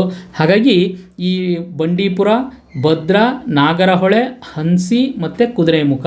ಸೊ ಹಾಗಾಗಿ ಇಲ್ಲಿ ಒಂದು ಬಹಳ ಪ್ರಮುಖವಾಗಿ ಒಂದು ಡಿಲೀಟನ್ನು ಮಾಡ್ಬೋದು. ಸೊ ಏನಂದರೆ ಕುದುರೆಮುಖ ಅಂತಕ್ಕಂಥದ್ದು ಹುಲಿಯ ಯೋಜನೆ ಆಗಿರೋದಿಲ್ಲ. ಇದು ಒಂದು ನ್ಯಾಷನಲ್ ಪಾರ್ಕ್, ರಾಷ್ಟ್ರೀಯ ಒಂದು ಉದ್ಯಾನವನ ಆಗಿರ್ತಕ್ಕಂಥದ್ದು. ಹಾಗಾಗಿ ವಿಯನ್ನು ಅಂದರೆ 4ನೇ ಆಪ್ಷನ್, 5ನೇ ಆಪ್ಷನನ್ನು ಬಿಟ್ಟು ಉಳಿದಂಥವು ಏನಾಗ್ತವೆ, ಹುಲಿಯ ಯೋಜನೆ ಆಗ್ತದೆ. ಬಂಡೀಪುರ, ಭದ್ರಾ, ನಾಗರಹೊಳೆ ಮತ್ತು ಹಂಸಿ. ಜೊತೆಗೆ ಇನ್ನೊಂದು ಯಾವುದು, BRT. ಸೊ BR ಹಿಲ್ಸ್ ಏನಿದೆ, ಬಿಳಿಗಿರಿ ರಂಗನಾಥ ಬೆಟ್ಟವನ್ನು ನಾವು ಇದು ಒಂದು ಹುಲಿಯ ಯೋಜನೆಗಳಲ್ಲಿ ಸೇರಿಸಿರ್ತಕ್ಕಂಥದ್ದನ್ನು ನಾವು ನೋಡ್ತಾ ಹೋಗ್ತೀವಿ. ಭಾಳ ಮುಖ್ಯವಾಗಿ 5 ಏನಿದೆ ನ್ಯಾಷನಲ್ ಪಾರ್ಕನ್ನು ಹೊಂದಿರತಕ್ಕಂಥದ್ದು, ಅದೇ ರೀತಿ 5 ಹುಲಿಯ ಯೋಜನೆಗಳನ್ನು ಹೊಂದಿದೆ. ಹಾಗಾಗಿ ಇದಕ್ಕೆ ಸರಿಯಾದ ಉತ್ತರ ಯಾವುದಾಗುತ್ತೆ ಅಂತ ಹೇಳೋದಾದರೆ ನೋಡಿ, ಇದನ್ನು ಬಿಟ್ಟು 1, 2, 3, 4. ಹಾಗಾಗಿ D is the right answer 25ನೇ ಪ್ರಶ್ನೆಗೆ. ಆಪ್ಷನ್ ಡಿ ಅದಕ್ಕೆ ಸರಿಯಾದಂತಹ ಉತ್ತರ. ನೆಕ್ಸ್ಟ್ ಅದೇ ರೀತಿಯಾಗಿ ಮತ್ತೊಂದು ಪ್ರಶ್ನೆ, 26ನೇ ಪ್ರಶ್ನೆ. ಹಾಗಾಗಿ ಇಲ್ಲಿ ಹೇಳುತ್ತೆ, ಕರ್ನಾಟಕದಲ್ಲಿ ಉತ್ತರದಿಂದ ದಕ್ಷಿಣದ ಕ್ರಮದಲ್ಲಿ ಇರುವ ನದಿಗಳ ಸರಿಯಾದ ಕ್ರಮ ಕೆಳಗಿನವುಗಳಲ್ಲಿ ಯಾವುದು? ಹಾಗಾಗಿ ಹೇಳ್ತದೆ option A Bhima, Krishna, Tungabhadra, Vedavathi. Option B ಹೇಳುತ್ತೆ ಭೀಮಾ, ಕೃಷ್ಣ, ವೇದಾವತಿ, ತುಂಗಭದ್ರಾ. ಆಪ್ಷನ್ ಸಿ ಹೇಳುತ್ತೆ ಭೀಮಾ, ವೇದಾವತಿ, ಕೃಷ್ಣ, ತುಂಗಭದ್ರಾ. ಆಪ್ಷನ್ ಡಿ ಹೇಳುತ್ತೆ ಭೀಮಾ, ತುಂಗಭದ್ರಾ ಮತ್ತು ಕೃಷ್ಣ, ವೇದಾವತಿ. ಹಾಗಾಗಿ ಈ ಒಂದು ಪ್ರಶ್ನೆಗೆ ಸರಿಯಾದ ಉತ್ತರ 26ನೇ ಪ್ರಶ್ನೆಗೆ option A is the right answer. Bhima, Krishna, Tungabhadra, Vedavathi ಅಂತಕ್ಕಂಥದ್ದು ಇದಕ್ಕೆ ಸರಿಯಾದ ಉತ್ತರ. ಹಾಗಾಗಿ ಭೀಮಾ ಆಗಲಿ, ತುಂಗಭದ್ರಾ ಆಗಲಿ ಕೃಷ್ಣಾ ನದಿಯ ಉಪನದಿಗಳು ಆಗಿರ್ತಕ್ಕಂಥದ್ದು. ವೇದಾವತಿ ಕರ್ನಾಟಕದ ಅತ್ಯಂತ ಹಳೆಯದಾದಂತಹ ಒಂದು ಅಣೆಕಟ್ಟನ್ನು ಹೊಂದಿರತಕ್ಕಂಥದ್ದು ನಾವು ನೋಡ್ತಾ ಹೋಗ್ತೀವಿ. ಇಂಪಾರ್ಟೆಂಟ್. ಇದು ಒಂದು ಚಿತ್ರದುರ್ಗ ಜಿಲ್ಲೆಯಲ್ಲಿ ಕಂಡುಬರ್ತಕ್ಕಂಥದ್ದು, ಮಾರಿಕಣಿವೆ ಒಂದು ಅಣೆಕಟ್ಟು ಅಂತ ಕರಿತೀವಿ ಅದನ್ನು. ನೆಕ್ಸ್ಟ್ ಪ್ರಶ್ನೆ ನೋಡೋಣ. ಹಾಗಾಗಿ ಈ 26ನೇ ಪ್ರಶ್ನೆಗೆ ಸರಿಯಾದ ಉತ್ತರ option A is the right answer. Next Basavasagara, ಅದನ್ನು ನಾರಾಯಣಪುರ ಅಣೆಕಟ್ಟು ಯಾವ ನದಿಯ ಅಡ್ಡಲಾಗಿ ಕಟ್ಟಲಾಗಿದೆ ಅಂತ ಕೇಳಿದ್ದಾನೆ. Option A Bhima, option B Krishna, option C Ghataprabha, option C ಒಂದು ಡಿ ಮಲಪ್ರಭಾ ಅಂತಕ್ಕಂಥದ್ದು. ಇದರಲ್ಲಿ option B is the right answer. Krishna ನದಿಗೆ ಬಸವಸಾಗರ ನಾರಾಯಣಪುರ ಅಣೆಕಟ್ಟನ್ನು ಯಾದಗಿರಿಯಲ್ಲಿ ಕಟ್ಟಿರ್ತಕ್ಕಂಥದ್ದನ್ನು ನಾವು ನೋಡ್ತಾ ಹೋಗ್ತೀವಿ. ಹಾಗಾಗಿ 3 ಅಣೆಕಟ್ಟನ್ನು ಈ ಕೃಷ್ಣಾ ನದಿಗೆ ಕಟ್ಟಲಾಗಿದೆ. ಮೊದಲನೇದು ಒಂದು ಅಣೆಕಟ್ಟನ್ನು ನಾವು ಆಲಮಟ್ಟಿ ಜಲಾಶಯ ಬಿಜಾಪುರದಲ್ಲಿ ಕಟ್ಟಿದ್ದೀವಿ. 2ನೇ ಅಣೆಕಟ್ಟು ಬಸವಸಾಗರ ಅಣೆಕಟ್ಟು. 3ನೇ ಅಣೆಕಟ್ಟು ಹಿಪ್ಪರಗಿ, ಬೇರೆ ಒಂದು ಭಾಳ ಮುಖ್ಯವಾಗಿ ಹಿಪ್ಪರಗಿ ಡ್ಯಾಮನ್ನು ಕಟ್ಟಿರ್ತಕ್ಕಂಥದ್ದು ನೋಡ್ತೀವಿ. ಇದಕ್ಕೆ ಸಂಬಂಧಪಟ್ಟಂಥ ಮಾಹಿತಿ. ನೆಕ್ಸ್ಟ್ ತೀಸ್ತಾ ನದಿ ಭಾರತದ ಯಾವ ರಾಜ್ಯದಲ್ಲಿ ಹುಟ್ಟುತ್ತದೆ? Option A Arunachal Pradesh, B Assam, C Sikkim, ಅದೇ ರೀತಿ ಡಿ ಮೇಘಾಲಯ. ಇದರಲ್ಲಿ ಹೇಳ್ತಕ್ಕಂಥದ್ದು ಇದಕ್ಕೆ ಸರಿಯಾದ ಉತ್ತರ ಯಾವುದು ಅಂತಕ್ಕಂಥದ್ದು ನೋಡಬೇಕಾಗುತ್ತೆ. 28ನೇ ಪ್ರಶ್ನೆಗೆ ಸರಿಯಾದ ಉತ್ತರ option C is the right answer. ಸಿಕ್ಕಿಂನಲ್ಲಿ ಅದು ಹುಟ್ಟತಕ್ಕಂಥದ್ದನ್ನ ನಾವು ನೋಡ್ತಾ ಹೋಗ್ತೀವಿ, ತೀಸ್ತಾ ನದಿ. ಹಾಗಾಗಿ ಸಿಕ್ಕಿಂ ಅಂತಕ್ಕಂಥದ್ದು ನೇಪಾಳ ಮತ್ತು ಭಾರತದ ನಡುವೆ ಇದು ಗಡಿಯನ್ನು ಸೃಷ್ಟಿ ಮಾಡ್ತಕ್ಕಂಥದ್ದು ನೋಡ್ತೀವಿ. ಜೊತೆಗೆ ನೆಕ್ಸ್ಟ್ 29ನೇ ಪ್ರಶ್ನೆಯನ್ನು ನೋಡೋಣ. ತೊಗರಿಯ ಕಣಜ ಎಂದು ಯಾವುದನ್ನು ಕರೆಯಲಾಗುತ್ತೆ? ಈ ಕೆಳಗಿನ ಯಾವ ಜಿಲ್ಲೆಯನ್ನು ತೊಗರಿ ಕಣಜ ಎಂದು ಕರೆಯಲಾಗುತ್ತದೆ? ಗುಲ್ಬರ್ಗ, ವಿಜಯಪುರ, ಬೀದರ್, ಬೆಳಗಾವಿ. ಹಾಗಾಗಿ ಇದಕ್ಕೆ ಸರಿಯಾದ ಉತ್ತರ ಗುಲ್ಬರ್ಗ ಆಗಿರ್ತಕ್ಕಂಥದ್ದನ್ನ ನಾವು ನೋಡ್ತೀವಿ. ವೆರಿ ವೆರಿ ಇಂಪಾರ್ಟೆಂಟ್ ಆಗಿರ್ತಕ್ಕಂಥದ್ದು. ಅದೇ ರೀತಿ ಬಿಜಾಪುರ ಯಾವುದಕ್ಕೆ ಪ್ರಸಿದ್ಧಿ ಅಂತ ಹೇಳಿದ್ರೆ ಇದು ಜೋಳಕ್ಕೆ ಪ್ರಸಿದ್ಧಿಯಾಗಿರ್ತಕ್ಕಂಥದ್ದು. ಅದೇ ರೀತಿ ಬೆಳಗಾವಿ ಅಂತಕ್ಕಂಥದ್ದು ಗೋಧಿ ಮತ್ತು ಜೋಳಕ್ಕೆ ಪ್ರಸಿದ್ಧಿಯ ಒಂದು ಗೋಧಿ ಮತ್ತು ಕಬ್ಬಿಗೆ ಇಲ್ಲಿ ಅತಿ ಹೆಚ್ಚಾಗಿ ಬೆಳೆದಿರ್ತಕ್ಕಂಥದ್ದು ನೋಡ್ತೀವಿ. ಅದೇ ರೀತಿ ಬೀದರ್ನಲ್ಲಿ ಜೋಳ ಅಂತಕ್ಕಂಥದ್ದು ಬೆಳೀತಾರೆ. ಬಿಜಾಪುರದ ನಂತರ ಜೋಳವನ್ನು ಬೆಳೀತಕ್ಕಂತಹ ಒಂದು ಡಿಸ್ಟಿಕ್ ಯಾವುದು ಕರ್ನಾಟಕದಲ್ಲಿ ಅಂದರೆ ಬೀದರ್. ಹಾಗಾಗಿ ಇದಕ್ಕೆ ಸರಿಯಾದ ಉತ್ತರ ತೊಗರಿ ಕಣಜ ಆಗಿರ್ತಕ್ಕಂಥ ಗುಲ್ಬರ್ಗ ಇದಕ್ಕೆ ಸರಿಯಾದ ಉತ್ತರ ಆಗಿರ್ತಕ್ಕಂಥದ್ದು ನಾವು ನೋಡ್ತಾ ಹೋಗ್ತೀವಿ. ನೆಕ್ಸ್ಟ್ ಪ್ರಶ್ನೆ. ಪಿ ಎಚ್ ಪ್ರಮಾಣದ ಬಗ್ಗೆ ಸೊ ಒಂದು ಕೆಳಗಿನ ಹೇಳಿಕೆಗಳನ್ನು ಪರಿಗಣಿಸಿ. ಸೊ ಮೊದಲನೇದು ಹೇಳುತ್ತೆ, ದ್ರಾವಣದಲ್ಲಿ ಜಲಜನಕ ಅಥವಾ ಹೈಡ್ರೋಜನ್ ಅಯಾನು ಸಾಂದ್ರತೆಯನ್ನು ಅಳೆಯುವ ಮಾಪಕ. ಆಪ್ಷನ್ ಬಿ ಹೇಳುತ್ತೆ, ನಮ್ಮ ದೇಹವು 7.0 ಇಂದ 7.8 pH ವ್ಯಾಪ್ತಿಯಲ್ಲಿ ಕಾರ್ಯನಿರ್ವಹಿಸುತ್ತದೆ. ಆಪ್ಷನ್ 3 ಹೇಳುತ್ತೆ, pH ಮೌಲ್ಯ 7 ತಟಸ್ಥ ದ್ರಾವಣ, ಸೊ 14 ಅತ್ಯಂತ ಕ್ಷಾರೀಯ ಮತ್ತು 0 ಅತ್ಯಂತ ಆಮ್ಲೀಯ ದ್ರಾವಣವನ್ನು ಸೂಚಿಸುತ್ತೆ. ಸೊ ಹಾಗಾಗಿ ಮೇಲಿನ ಯಾವ ಹೇಳಿಕೆಗಳು ಸರಿಯಾಗಿವೆ? ಸೊ ಈ 3 ಹೇಳಿಕೆಗಳಲ್ಲಿ ಸರಿಯಾಗಿರ್ತಕ್ಕಂಥದ್ದು ಯಾವುದು ಅಂತೇಳಿ ಗುರುತಿಸಿ ಅಂತ ಕೇಳಿದರೆ ಭಾಳ ಮುಖ್ಯವಾಗಿರ್ತಕ್ಕಂಥದ್ದು. ಹಾಗಾಗಿ ಇದಕ್ಕೆ ಸರಿಯಾದ ಉತ್ತರ ಈ ಮೇಲಿನ 3 ಹೇಳಿಕೆಗಳು ಸರಿಯಾಗಿದ್ದಾವೆ. ಹಾಗಾಗಿ option A is the right answer. Next ಪ್ರಶ್ನೆ ನೋಡೋಣ. 31ನೇ ಪ್ರಶ್ನೆ, ಉಕ್ಕನ್ನು ಕಲಾಯಿ ಮಾಡಲು ಇವುಗಳಲ್ಲಿ ಯಾವ ಲೋಹವನ್ನು ಬಳಸಲಾಗುತ್ತದೆ? ಸೊ ಕಲಾಯಿ ಮಾಡೋದಕ್ಕೆ ಯಾವ ಲೋಹವನ್ನು ಬಳಸ್ತಾರೆ ಅಂತ ಕೇಳಿದರೆ ಗ್ಲಾವಿನೇಷನ್ ಸ್ಟೀಲ್ ಅಂತ ಕರಿತೀವಿ. ಗ್ಲಾವಿನೈಜೇಷನ್ ಸ್ಟೀಲ್ ಅಂತಕ್ಕಂಥದ್ದು ಯಾವುದು ಬಳಸಿರ್ತಕ್ಕಂಥದ್ದು? ಆಪ್ಷನ್ ಎ ಹೇಳುತ್ತೆ ಸತು, ತಾಮ್ರ ಮತ್ತು ಅಲ್ಯೂಮಿನಿಯಂ, ಕ್ಯಾಡ್ಮಿಯಂ ಅಂತಕ್ಕಂಥದ್ದು. ಸೊ ಇದಕ್ಕೆ ಸರಿಯಾದ ಉತ್ತರ ಸತು ಆಗಿರ್ತಕ್ಕಂಥದ್ದು ನಾವು ನೋಡ್ತಾ ಹೋಗ್ತೀವಿ. ಇದು 31ನೇ ಪ್ರಶ್ನೆ. ನೆಕ್ಸ್ಟ್ 32ನೇ ಪ್ರಶ್ನೆ ಭಾಳ ಮುಖ್ಯವಾಗಿರ್ತಕ್ಕಂಥ ಪ್ರಶ್ನೆ. ಸೊ ಇದು ಬಾರ್ಡರ್ಗೆ ಸಂಬಂಧಪಟ್ಟಂಗೆ. ಸೊ ಕೆಳಗಿನ ಯಾವ ಜಿಲ್ಲೆಗಳು ಕೇರಳ ರಾಜ್ಯದೊಂದಿಗೆ ಗಡಿಯನ್ನು ಹಂಚಿಕೊಳ್ಳುತ್ತದೆ? ದಕ್ಷಿಣ ಕನ್ನಡ, ಕೊಡಗು, ಖಂಡಿತ. ಅದೇ ರೀತಿ ದಕ್ಷಿಣ ಕನ್ನಡ, ಕೊಡಗು, ಮೈಸೂರು, ಇದು ಕೂಡ ಸರಿಯಾಗಿರುತ್ತೆ. ಅದೇ ರೀತಿ ದಕ್ಷಿಣ ಕನ್ನಡ, ಕೊಡಗು, ಮೈಸೂರು, ಸ್ವಲ್ಪ ಭಾಗ ಚಾಮರಾಜನಗರ. ಅದೇ ರೀತಿ ದಕ್ಷಿಣ ಕನ್ನಡ ಒಂದೇ ಕೊಟ್ಟಿದ್ದಾನೆ.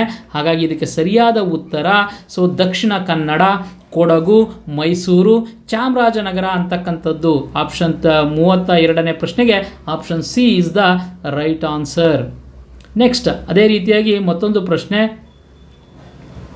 ಸೊ ಕೆಳಗಿನ ಯಾವ ಅನಿಲ ಗ್ರೀನ್ ಹೌಸ್ ಹಸಿರು ಮನೆ ಅನಿಲ ಅಲ್ಲ ಅಂತಕ್ಕಂಥದ್ದು?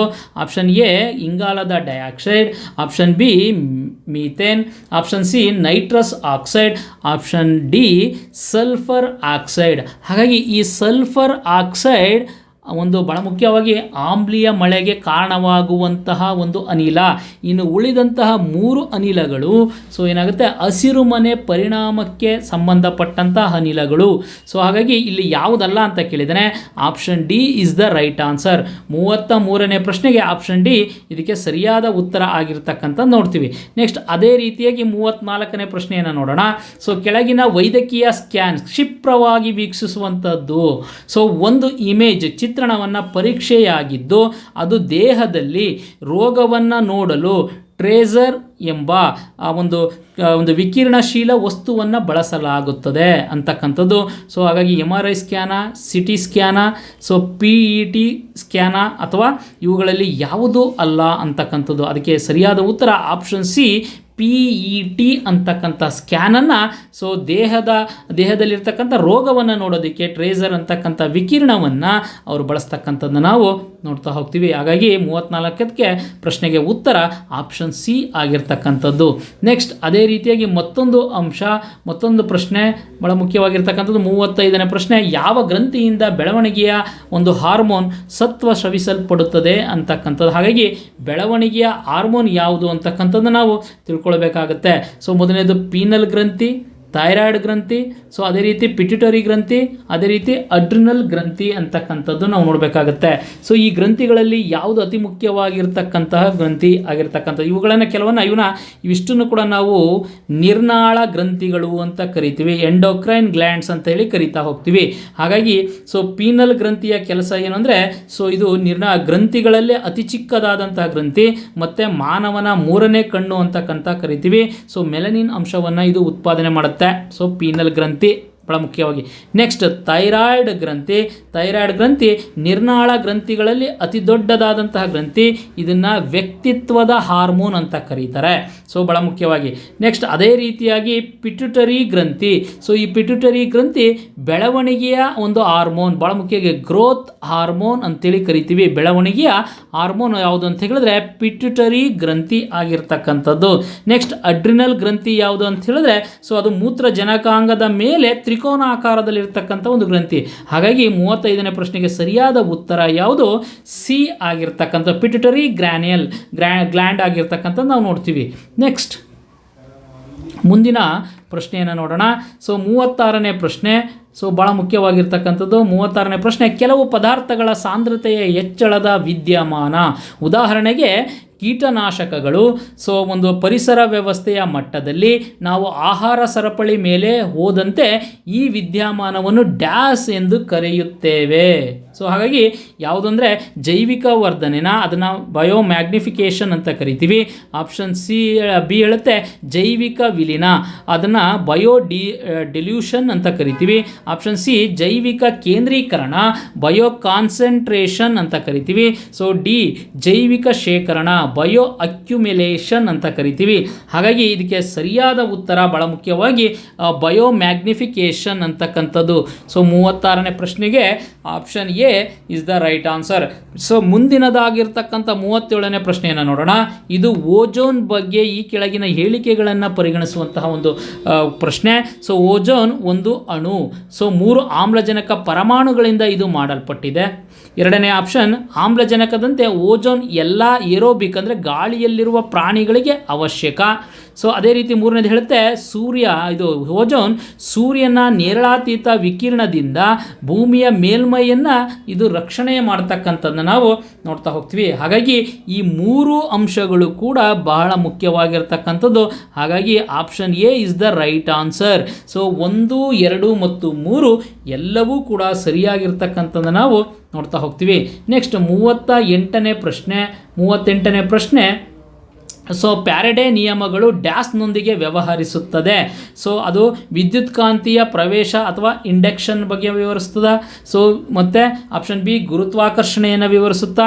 ಅದೇ ರೀತಿ ಆಪ್ಷನ್ ಸಿ ವಿದ್ಯುತ್ ಚಾಲಕ ಶಕ್ತಿ, ವಿದ್ಯುತ್ ಪ್ರವಾಹ ಮತ್ತು ಪ್ರತಿರೋಧಕ ಶಕ್ತಿಗಳ ನಡುವಿನ ಸಂಬಂಧವನ್ನು ತಿಳಿಸುತ್ತಾ. ಭಾಳ ಮುಖ್ಯವಾಗಿ ಮತ್ತೊಂದು ಡಿ ಆಪ್ಷನ್ ಹೇಳುತ್ತೆ ಮೋಷನ್ ಬಗ್ಗೆ, ಅಂದರೆ ಚಲನೆ ಅಥವಾ ಚಲನೆಯ ರೀತಿಯ ಬಗ್ಗೆ ತಿಳಿಸುತ್ತಾ ಅಂತಕ್ಕಂಥದ್ದು. ಸೊ ಪ್ಯಾರಡೆ ನಿಯಮ ಯಾವುದ್ರ ಬಗ್ಗೆ ಮಾಹಿತಿ ಕೊಡ್ತದೆ ಅಂದರೆ ಅದು ವಿದ್ಯುತ್ ಕಾಂತೀಯ ಪ್ರವೇಶ ಅಂತಕ್ಕಂಥದ್ದು, ಎಲೆಕ್ಟ್ರೋಮ್ಯಾಗ್ನೆಟಿಕ್ ಇಂಡೆಕ್ಸ್ ಅಂತಕ್ಕಂಥದ್ದು. ಸೊ ಇದ್ರ ಬಗ್ಗೆ ಅದು ವ್ಯವಹಾರವನ್ನು ಮಾಡ್ತಕ್ಕಂಥದ್ದು ನೋಡ್ತೀವಿ. So option A is the right answer. Next 39ನೇ ಪ್ರಶ್ನೆಯನ್ನು ನಾವು ನೋಡೋಣ. ಕೆಳಗಿನವುಗಳಲ್ಲಿ ಯಾವುದು ಜಡ ಅನಿಲ ಅಂತಕ್ಕಂಥದ್ದು.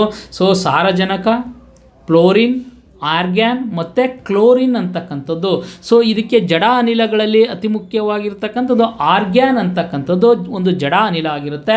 ಹಾಗಾಗಿ option C is the right answer. Next ಅದೇ ರೀತಿಯಾಗಿ 40ನೇ ಪ್ರಶ್ನೆಯನ್ನು ನೋಡೋಣ. ಮಾನವ DNA ಎಷ್ಟು ವರ್ಣತಂತು ಜೋಡಿಗಳನ್ನು ಒಳಗೊಂಡಿದೆ? ಯಾವ ವರ್ಣತಂತು ಜೋಡಿ ಲಿಂಗವನ್ನು ನಿರ್ಧರಿಸುತ್ತೆ? ಈ ಆಪ್ಷನ್ ಹೇಳುತ್ತೆ 23 ಜೋಡಿ, 23ನೇ ಜೋಡಿ ಲಿಂಗವನ್ನು ನಿರ್ಧರಿಸುತ್ತೆ. ಆಪ್ಷನ್ ಬಿ ಹೇಳುತ್ತೆ 22 ಜೋಡಿಗಳು, ಸೊ 22ನೇ ಜೋಡಿ ಲಿಂಗವನ್ನು ನಿರ್ಧರಿಸುತ್ತೆ. ಆಪ್ಷನ್ ಸಿ ಹೇಳುತ್ತೆ 23 ಜೋಡಿಗಳು 22ನೇ ಜೋಡಿ ಲಿಂಗವನ್ನು ನಿರ್ಧರಿಸುತ್ತೆ. ಆಪ್ಷನ್ ಡಿ ಹೇಳುತ್ತೆ 22 ಜೋಡಿಗಳು 21ನೇ ಜೋಡಿ ಲಿಂಗವನ್ನು ನಿರ್ಧರಿಸುತ್ತೆ ಅಂಥೇಳಿ. ಹಾಗಾಗಿ ಇದಕ್ಕೆ ಸರಿಯಾದ ಉತ್ತರ 23 ಜೋಡಿಗಳಿರ್ತವೆ. ಆ 23ನೇ ಜೋಡಿ ಲಿಂಗವನ್ನು ನಿರ್ಧರಿಸುವಂತಹ ಒಂದು ವರ್ಣತಂತು ಆಗಿರ್ತಕ್ಕಂಥದ್ದನ್ನು ನಾವು ನೋಡ್ತಾ ಹೋಗ್ತೀವಿ. Option A is the right answer 40ನೇ ಪ್ರಶ್ನೆಗೆ. ನೆಕ್ಸ್ಟ್ ಅದೇ ರೀತಿಯಾಗಿ ಮತ್ತೊಂದು ಅಂಶ ಅಂತ ಹೇಳೋದಾದರೆ ಮತ್ತೊಂದು ಪ್ರಶ್ನೆಯನ್ನು ನೋಡೋಣ. 40ನೇ ಪ್ರಶ್ನೆ. ವಿಟಮಿನ್ ಡಿ ಕೊರತೆಯಿಂದ ಮಕ್ಕಳಲ್ಲಿ ಯಾವ ರೋಗ ಉಂಟಾಗುತ್ತದೆ? ಸೊ ನೋಡ್ತಾ ಹೋಗೋಣ. ಸೊ ಸಿ ಸ್ಕರ್ವಿ ಅಂತಕ್ಕಂಥದ್ದು, ಸೊ ರಿಕೆಟ್ಸ್ ಅಂತಕ್ಕಂಥದ್ದು, ರಕ್ತಹೀನತೆ ಅಂತಕ್ಕಂಥದ್ದು, ಅದೇ ರೀತಿ ದಡಾರ ಅಂತಕ್ಕಂಥದ್ದು ಭಾಳ ಮುಖ್ಯವಾಗಿರ್ತಕ್ಕಂಥದ್ದು. ಹಾಗಾಗಿ ಇದರಲ್ಲಿ ಯಾವುದು ಇದಕ್ಕೆ ಸರಿಯಾದ ಉತ್ತರ ಅಂತ ಹೇಳಿದ್ರೆ ಸೊ ರಿಕೆಟ್ಸ್ ಡಿ ಕೊರತೆಯಿಂದ, ಡಿ ವಿಟಮಿನ್ ಕೊರತೆಯಿಂದ ಅದು ಬರ್ತಕ್ಕಂಥದ್ದು. ಸೊ ಸ್ಕರ್ವಿ ಸಿ ವಿಟಮಿನ್ ಕೊರತೆಯಿಂದ ಬಂದರೆ, B12 ಕೊರತೆಯಿಂದ ಸೊ ರಕ್ತಹೀನತೆ ಬರ್ತದೆ. ಅದೇ ರೀತಿ ದಡಾರ ಅಂತಕ್ಕಂಥದ್ದು ವೈರಸ್ನಿಂದ ವೈರಲ್ ಒಂದು ಡಿಸೀಸ್ ಆಗಿರ್ತಕ್ಕಂಥದ್ದು. ಸೊ ವೈರಸ್ನಿಂದ ಬರ್ತಕ್ಕಂಥ ಒಂದು ಡಿಸೀಸ್ ಆಗಿರ್ತಕ್ಕಂಥ ನೋಡ್ತೀವಿ. ಹಾಗಾಗಿ ಆಪ್ಷನ್ ಬಿ ಅಂತಕ್ಕಂಥದ್ದು 41ನೇ ಪ್ರಶ್ನೆಗೆ ಸರಿಯಾದಂತಹ ಉತ್ತರ ಆಗಿರ್ತಕ್ಕಂಥದ್ದು. ನೆಕ್ಸ್ಟ್ ಅದೇ ರೀತಿ 42ನೇ ಪ್ರಶ್ನೆಯನ್ನು ನೋಡೋಣ. ವರ್ಜಿನ್ ಆಫ್ ಸ್ಪೀಸಸ್ ಅಥವಾ ಜಾತಿಗಳ ಮೂಲ ಅಂತ ಕರಿತೀವಿ. ಈ ಪುಸ್ತಕವನ್ನು ಬರೆದವರು ಯಾರು ಅಂತ ಕೇಳಿದ್ದಾರೆ. ಈ ಪುಸ್ತಕವನ್ನು ಬರೆದವರು ಯಾರು? ಸೊ ಆಪ್ಷನ್ ಎ ಹೇಳುತ್ತೆ Isaac Newton, Albert Einstein, Charles Dickens. ಅದೇ ರೀತಿ ಆಪ್ಷನ್ ಡಿ ಚಾರ್ಲ್ಸ್ ಡಾರ್ವಿನ್ ಅಂತಕ್ಕಂಥವ್ರು. ಸೊ ಚಾರ್ಲ್ಸ್ ಡಾರ್ವಿನ್ ಬರೆದಂತಹ ಪುಸ್ತಕವೇ ಒರಿಜಿನ್ ಆಫ್ ಸ್ಪೀಸಸ್ ಅಂತ ಕರಿತೀವಿ. ಸೊ ಅದಕ್ಕೆ ಸರಿಯಾದ ಉತ್ತರ ಆಪ್ಷನ್ ಡಿ ಆಗಿರ್ತಕ್ಕಂಥದ್ದು ನಾವು ನೋಡ್ತೀವಿ.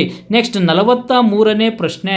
43ನೇ ಪ್ರಶ್ನೆ ನೋಡೋದಾದರೆ, ಕೊಟ್ಟಿರುವ ವಿಜ್ಞಾನಿಗಳನ್ನು ಅವರು ಪ್ರತಿಪಾದಿಸಿದ ಸಿದ್ಧಾಂತಗಳ ಜೊತೆ ಹೊಂದಾಣಿಕೆ ಮಾಡಿ ಅಂತಕ್ಕಂಥದ್ದು.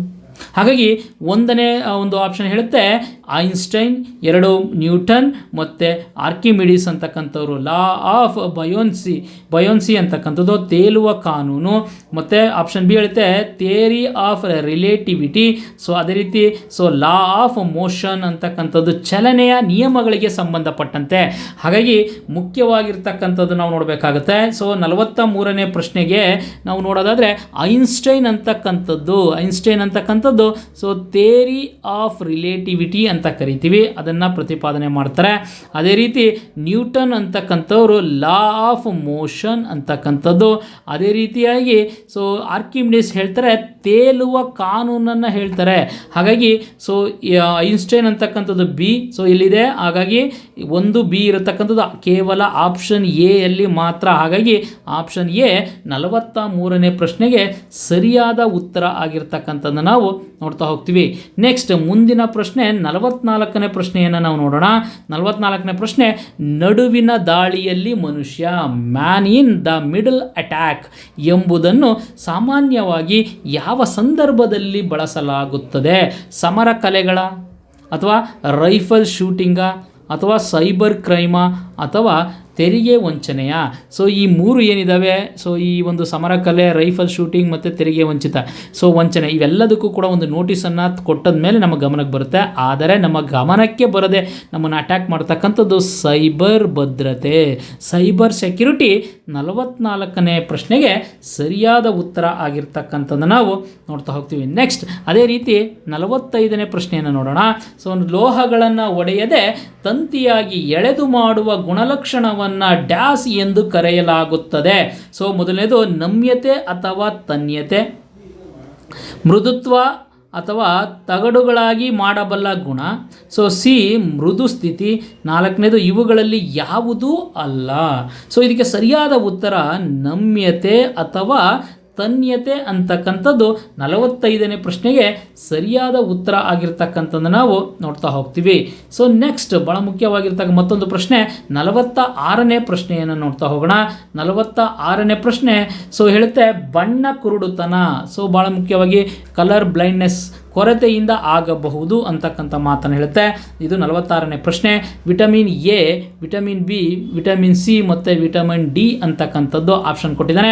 ಹಾಗಾಗಿ ವಿಟಮಿನ್ ಎ ಅಂತಕ್ಕಂಥದ್ದು ಒಂದು ಇರುಳಾಂಧತೆ ಅಂತ ಕರಿತೀವಿ, ಅಥವಾ ಬಣ್ಣ ಕುರುಡುತನ ಅಂತ ಕರಿತೀವಿ. ಇದಕ್ಕೆ ಸರಿಯಾದ ಉತ್ತರ B berry berry, C scurvy, D rickets ಅಂತಕ್ಕಂತಹ ಕಾಯಿಲೆಯನ್ನು ತಂದೊಡ್ಡುತ್ತೆ ಸ್ನೇಹಿತರೆ. ಹಾಗಾಗಿ 46ನೇ ಪ್ರಶ್ನೆಗೆ option A is the right answer ಆಗಿರ್ತಕ್ಕಂಥದ್ದು.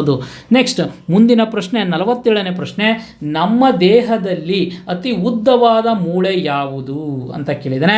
ಅತಿ ಉದ್ದವಾದಂತಹ ಮೂಳೆ 47ನೇ ಪ್ರಶ್ನೆಯಲ್ಲಿ ಯಾವುದು ಅಂತ ಕೇಳಿದ್ದಾನೆ. ಇದನ್ನು ಟಿಬಿಯಾ, ಫೀಮರ್ ಮತ್ತು ಹ್ಯೂಮೆರಸ್ ಮತ್ತು ಫೈಬುಲಾ ಅಂತಕ್ಕಂಥದ್ದು.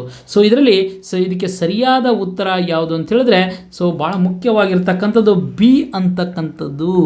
ಬಿ ಇದಕ್ಕೆ ರೈಟ್ ಆನ್ಸರ್. ಹಾಗಾಗಿ 47ನೇ ಪ್ರಶ್ನೆಗೆ ಬಿ ಇಷ್ಟ ರೈಟ್ ಆನ್ಸರ್. ನೆಕ್ಸ್ಟ್ 48ನೇ ಪ್ರಶ್ನೆಯನ್ನು ನೋಡೋಣ. ಒಂದು ಕುಟುಂಬದಲ್ಲಿ ಒಂದು ಮಗುವಿಗೆ ತಾಯಿಯಂತೆ ನೀಲಿ ಕಣ್ಣುಗಳು ಮತ್ತು ಮತ್ತೊಂದು ಮಗುವಿಗೆ ತಂದೆಯಂತೆ ಕಂದು ಬಣ್ಣದ ಕೂದಲಿವೆ. ಈ ಘಟನೆಗೆ ವಿದ್ಯಮಾನಕ್ಕೆ ಡ್ಯಾಸ್ ಕಾರಣವಾಗಿದೆ. ಅದಕ್ಕೆ ನೈಸರ್ಗಿಕ ಆಯ್ಕೆ ಕಾರಣನಾ, ಪೋಷಣೆ ಕಾರಣನ, ನ್ಯೂಟ್ರಿಷನ್ ಆಗಿರ್ಬೋದಾ, ಅಥವಾ ಹೆರಿಡಿಟಿ ಆಗಿರ್ಬೋದಾ, ಅಥವಾ ಎನ್ವೈರ್ನಮೆಂಟ್ ಆಗಿರ್ಬೋದಾ? ಬಹಳ ಸುಲಭವಾಗಿ ಗಮನಿಸ್ಬೋದು. ವಂಶವಾಹಿನಿಗಳ ಮೂಲಕ ಅದು ರವಾನೆ ಆಗ್ತದೆ. ಹಾಗಾಗಿ ಅನುವಂಶೀಯತೆ, ಹೆರಿಡಿಟಿ. ಈ ಪ್ರಶ್ನೆಗೆ ಸರಿಯಾದ ಉತ್ತರ. ಹಾಗಾಗಿ 48ನೇ ಪ್ರಶ್ನೆಗೆ ಸರಿಯಾದ ಉತ್ತರ ಆಪ್ಷನ್ ಸಿ ಆಗಿರ್ತಕ್ಕಂಥದ್ದು ನಾವು ನೋಡ್ತಾ ಹೋಗ್ತೀವಿ. ನಂತರ ನೋಡೋದಾದರೆ ಮೆಂಟಲ್ ಅಬಿಲಿಟಿಗೆ ಸಂಬಂಧಪಟ್ಟಂತಹ ಪ್ರಶ್ನೆಗಳನ್ನು ನಾವು ನೋಡ್ತೀವಿ. ಹಾಗಾಗಿ ಈ ಮೆಂಟಲ್ ಅಬಿಲಿಟಿಗೆ ಸಂಬಂಧಪಟ್ಟಂತಹ ಪ್ರಶ್ನೆಗಳನ್ನೇ ನಮ್ಮ ಸ್ಪರ್ಧಾ ಲೈನ್ಸಲ್ಲಿ ಪ್ರತ್ಯೇಕವಾಗಿ ವಿಡಿಯೋ ಮಾಡೋದ್ರ ಮೂಲಕ ನಿಮಗೆ ಅದರ ಸಾಲ್ವೇಷನನ್ನು ನಾವು ಮಾಡಿಕೊಡ್ತಾ ಹೋಗ್ತೀವಿ. ಆದರೂ ಕೂಡ ಸೊ ಈ ಒಂದು ಕೀ ಆನ್ಸರನ್ನು ನಾನು ಹೇಳ್ತಾ ಇರೋದ್ರಿಂದ ಸೊ ಕೀ ಆನ್ಸರನ್ನಷ್ಟೇ ನಾನು ನಿಮ್ಮ ಜೊತೆ ಚರ್ಚೆ ಮಾಡಿ ಸೊ ಮುಂದೆ ಹೋಗ್ತೀನಿ. ಇದಕ್ಕೆ ಸಂಬಂಧಪಟ್ಟಂತೆ ಟ್ರಿಕಿಯನ್ನು ನಮ್ಮ ಒಂದು ಸಹೋದ್ಯೋಗಿ ತಿಳಿಸ್ಕೊಡ್ತಾರೆ ಅಂತಕ್ಕಂಥದ್ದು ನಾನು ಹೇಳ್ತೀನಿ. ಹಾಗಾಗಿ ಭಾಳ ಮುಖ್ಯವಾಗಿರ್ತಕ್ಕಂಥದ್ದು 49ನೇ ಪ್ರಶ್ನೆಗೆ ಸರಿಯಾದ ಉತ್ತರ ಆಪ್ಷನ್ ಎ ಆಗಿರ್ತಕ್ಕಂಥದ್ದನ್ನು ನಾವು ನೋಡ್ತಾ ಹೋಗ್ತೀವಿ. ಅದೇ ರೀತಿ 50ನೇ ಪ್ರಶ್ನೆಗೆ ಒಂದು ಸರಿಯಾದ ಉತ್ತರ ಸೊ ಭಾಳ ಮುಖ್ಯವಾಗಿ ಬಿ ಆಗಿರ್ತಕ್ಕಂಥದ್ದನ್ನು ನಾವು ನೋಡ್ತಾ ಹೋಗ್ತೀವಿ. Option so B is the right answer. ಅದೇ ರೀತಿಯಾಗಿ 51ನೇ ಪ್ರಶ್ನೆ, ಸೊ 51ನೇ ಪ್ರಶ್ನೆಗೆ ಸರಿಯಾದ ಉತ್ತರ ಕೆಳಗಿನ ಸರಣಿಗಳಲ್ಲಿ ಪ್ರಶ್ನಾರ್ಥಕ ಚಿಹ್ನೆಯ ಸ್ಥಳದಲ್ಲಿ ಏನು ಇರಬೇಕು ಅಂತಕ್ಕಂಥದ್ದನ್ನು ಕೇಳಿದರೆ 51ಕ್ಕೆ B is the right answer ಆಗಿರ್ತಕ್ಕಂಥದ್ದು. ಸೊ ಅದೇ ರೀತಿ 52ನೇ ಪ್ರಶ್ನೆ, ಒಬ್ಬ ವ್ಯಕ್ತಿ 5 ದಿನಗಳಲ್ಲಿ 120 ಬಾಳೆಹಣ್ಣುಗಳನ್ನು ತಿಂದನು. ಪ್ರತಿದಿನವೂ ಹಿಂದಿನ ದಿನಕ್ಕಿಂತ 6 ಹೆಚ್ಚು ಬಾಳೆಹಣ್ಣುಗಳನ್ನು ತಿನ್ನುವನು. ಮೊದಲನೆಯ ದಿನ ಅವನು ಎಷ್ಟು ಬಾಳೆಹಣ್ಣನ್ನು ತಿಂದನು? 52ನೇ ಪ್ರಶ್ನೆಗೆ ಸರಿಯಾದ ಉತ್ತರ ಆಪ್ಷನ್ ಸಿ ಆಗಿರ್ತಕ್ಕಂಥದ್ದು ನಾವು ನೋಡ್ತಾ ಹೋಗ್ತೀವಿ. ನೆಕ್ಸ್ಟ್ ಅದೇ ರೀತಿಯಾಗಿ 53ನೇ ಪ್ರಶ್ನೆ ಸೊ ಎಕ್ಸ್ ಮೈನಸ್ 2y = 4 ಆದರೆ ಎಕ್ಸ್ ಮೈನಸ್ 6y = ವಾಟ್ ಅಂತ ಕೇಳಿದ್ದಾನೆ. ಸೊ ಹಾಗಾಗಿ 54ನೇ ಪ್ರಶ್ನೆಗೆ ಸೊ 14 ಆಗಿರ್ಬೋದಾ, 12 ಆಗಿರ್ಬೋದಾ, 18 ಆಗಿರ್ಬೋದಾ ಮತ್ತು 10 ಆಗಿರ್ಬೋದಾ ಅಂತಕ್ಕಂಥ ನೋಡ್ತೀವಿ. 53ಗೆ ಸೊ ಸರಿಯಾದ ಉತ್ತರ 12 ಆಗಿರ್ತಕ್ಕಂಥ option B is the right answer. Next 54ನೇ ಪ್ರಶ್ನೆಯನ್ನು ನೋಡ್ತಾ ಹೋಗೋಣ. So if time 5461, mat 625, earth 12758, then heart what ಅಂತ ಕೇಳಿದ್ದಾನೆ. ಸೊ ಅದಕ್ಕೆ ಸರಿಯಾದಂಥ ಉತ್ತರ ಆಪ್ಷನ್ ಬಿ ರೈಟ್ ಆನ್ಸರ್ ಆಗ್ತಕ್ಕಂಥದ್ದು ನಾವು ನೋಡ್ತೀವಿ. ಸೊ ಇದು ಇದಕ್ಕೆ ಸಂಬಂಧಪಟ್ಟಂಗೆ. ನೆಕ್ಸ್ಟ್ ಪ್ರಶ್ನೆ 55ನೇ ಪ್ರಶ್ನೆಯನ್ನು ನೋಡೋದಾದರೆ 55ನೇ ಪ್ರಶ್ನೆಯಲ್ಲಿ ಕೆಳಗೆ ಕೊಟ್ಟಿರುವ ಸಂಖ್ಯಾ ಸರಣಿಯಲ್ಲಿ ಮುಂದಿನ ಸಂಖ್ಯೆ ಯಾವುದು? 1, 9, 25, 57, 121 ಕ್ವಶನ್ ಮಾರ್ಕನ್ನು ಹಾಕಿದ್ದಾನೆ. ಸೊ ಹಾಗಾಗಿ 55ನೇ ಪ್ರಶ್ನೆಗೆ ಸರಿಯಾದ ಉತ್ತರವನ್ನು ನಾವು ನೋಡೋದಾದರೆ option C is the right answer. Next ಮುಂದಿನ ಪ್ರಶ್ನೆಯನ್ನು ನೋಡ್ತಾ ಹೋಗೋಣ. ಮುಂದಿನ 56ನೇ ಪ್ರಶ್ನೆ. ಸೊ 2 ಸಂಖ್ಯೆಗಳ ಮೊತ್ತ 25 ಮತ್ತು ಅವುಗಳ ವ್ಯತ್ಯಾಸ 9, ಅವುಗಳ ವರ್ಗಗಳ ಮೊತ್ತವನ್ನು ಕಂಡು ಹಿಡಿಯಿರಿ.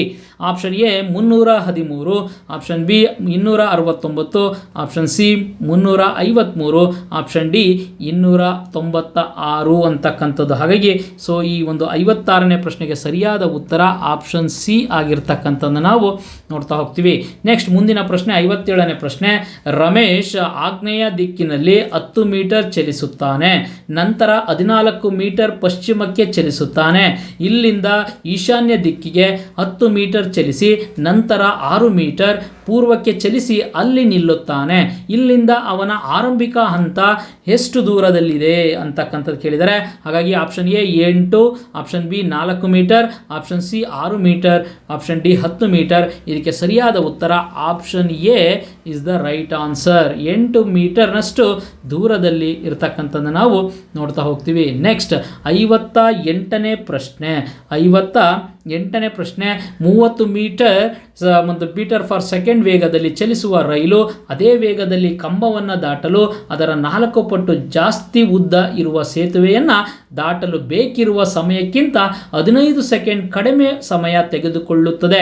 ಸೇತುವೆಯ ಉದ್ದ ಎಷ್ಟು ಅಂತ ಕೇಳಿದ್ದಾನೆ. ಸೊ ತುಂಬ ಮುಖ್ಯವಾದಂಥದ್ದು. ಹಾಗಾಗಿ ಅದಕ್ಕೆ option A 150 metre, option B 300 metre, option C 560 metre, option D 600 metre ಅನ್ನು ಹೊಂದಿರತಕ್ಕಂಥದ್ದು ನೋಡ್ತೀವಿ. ಅದಕ್ಕೆ ಸರಿಯಾದ ಉತ್ತರ option A is the right answer. 150 metre ಉದ್ದವನ್ನು ಹೊಂದಿರತಕ್ಕಂಥದ್ದು ನಾವು ನೋಡ್ತಾ ಹೋಗ್ತೀವಿ. ನೆಕ್ಸ್ಟ್ ಅದೇ ರೀತಿಯಾಗಿ 59ನೇ ಪ್ರಶ್ನೆಯನ್ನು ನೋಡ್ತಾ ಹೋಗೋಣ. ಸೊ 59ನೇ ಪ್ರಶ್ನೆ. ಸೊ ಒಂದು ನಿರ್ದಿಷ್ಟ ಕೆಲಸವನ್ನು 24 ದಿನಗಳಲ್ಲಿ ಮಾಡಲು ಒಂದು ಪುರುಷನ ಗುಂಪಿಗೆ ನಿಯೋಜಿಸಲಾಗಿದೆ. ಆದರೆ 8 ಪುರುಷರು ಕೆಲಸಕ್ಕೆ ಬರಲಾಗಲಿಲ್ಲ. ಸೊ ಉಳಿದವರು 32 ದಿನಗಳಲ್ಲಿ ಕೆಲಸವನ್ನು ಪೂರ್ಣಗೊಳಿಸಿದರು. ಪುರುಷರ ಮೂಲ ಸಂಖ್ಯೆ ಎಷ್ಟು ಅಂತ ಕೇಳಿದ್ದಾನೆ.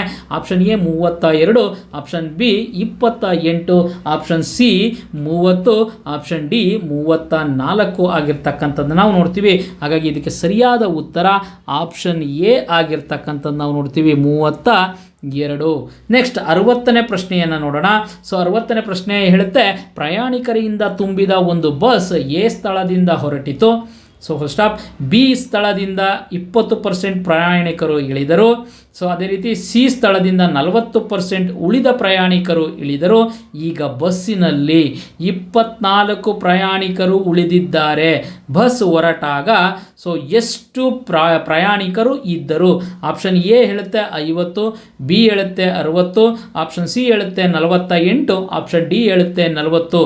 ಹಾಗಾಗಿ ನಮ್ಮ 60ನೇ ಪ್ರಶ್ನೆಗೆ ಸರಿಯಾದ ಉತ್ತರ ಸೊ ಏನಾಗುತ್ತೆ 50 ಆಗಿರ್ತಕ್ಕಂಥದ್ದನ್ನು ನಾವು ನೋಡ್ತಾ ಹೋಗ್ತೀವಿ.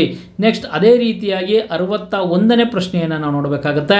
61ನೇ ಪ್ರಶ್ನೆ ಹೇಳುತ್ತೆ, 3 ವ್ಯಕ್ತಿಗಳ ಸರಾಸರಿ ವಯಸ್ಸು 12 ವರ್ಷಗಳು. ಸೊ ಅವರ ವಯಸ್ಸುಗಳ ಅನುಪಾತ 2:3:4 ಇದ್ದರೆ ಸೊ ಎಲ್ಲಕ್ಕಿಂತ ಕಿರಿಯ ಹುಡುಗನ ವಯಸ್ಸೆಷ್ಟು? ಆಪ್ಷನ್ ಎ ಹೇಳ್ತಾ ಇದೆ 8 ವರ್ಷಗಳು. ನೀವೆಲ್ಲ ಗೆಸ್ ಮಾಡ್ತಾ ಇದ್ದೀರಿ ಅಂತ ಅಂದ್ಕೊಳ್ತೀನಿ ಸ್ನೇಹಿತರೆ. ಸೊ ಹಾಗಾಗಿ ಆಪ್ಷನ್ ಬಿ 12 ವರ್ಷಗಳು, ಆಪ್ಷನ್ ಸಿ 10 ವರ್ಷಗಳು, ಆಪ್ಷನ್ ಡಿ 6 ವರ್ಷಗಳು. ಸೊ ಯಾರೋ ಒಬ್ರು ನೋಡಿ ಒಂದು ತಲೆ ಕೆರ್ಕೊಂಡೆಲ್ಲ ಭಾಳಷ್ಟು ತಲೆ ಕೆಡಿಸ್ಕೊಂಡು ಆನ್ಸರ್ ಮಾಡ್ತಿದ್ದಾರೆ ಅಂತ ಅನಿಸುತ್ತೆ. ಸೊ ಹಾಗಾಗಿ ಸೊ ಇದು ಪ್ರಶ್ನೆಗೆ ಸರಿಯಾದಂತಹ ಉತ್ತರವನ್ನು ನಾವು ನೋಡಬೇಕಾಗುತ್ತೆ. ಸೊ ಈ ಪ್ರಶ್ನೆಗೆ ಸರಿಯಾದ ಉತ್ತರ option A is the right answer. So 8 ವರ್ಷಗಳು. ನೆಕ್ಸ್ಟ್ ಅದೇ ರೀತಿಯಾಗಿ 62ನೇ ಪ್ರಶ್ನೆಯನ್ನು ನೋಡೋಣ. 2 ದಾಳಗಳನ್ನು ಉರುಳಿಸಿದಾಗ 3 ಮೊತ್ತವನ್ನು ಪಡೆಯುವ ಸಂಭವನೀಯತೆ ಏನು ಅಂತ ಕೇಳಿದ್ದಾನೆ. So option A 2/18, option B 1/36, option C 1/18.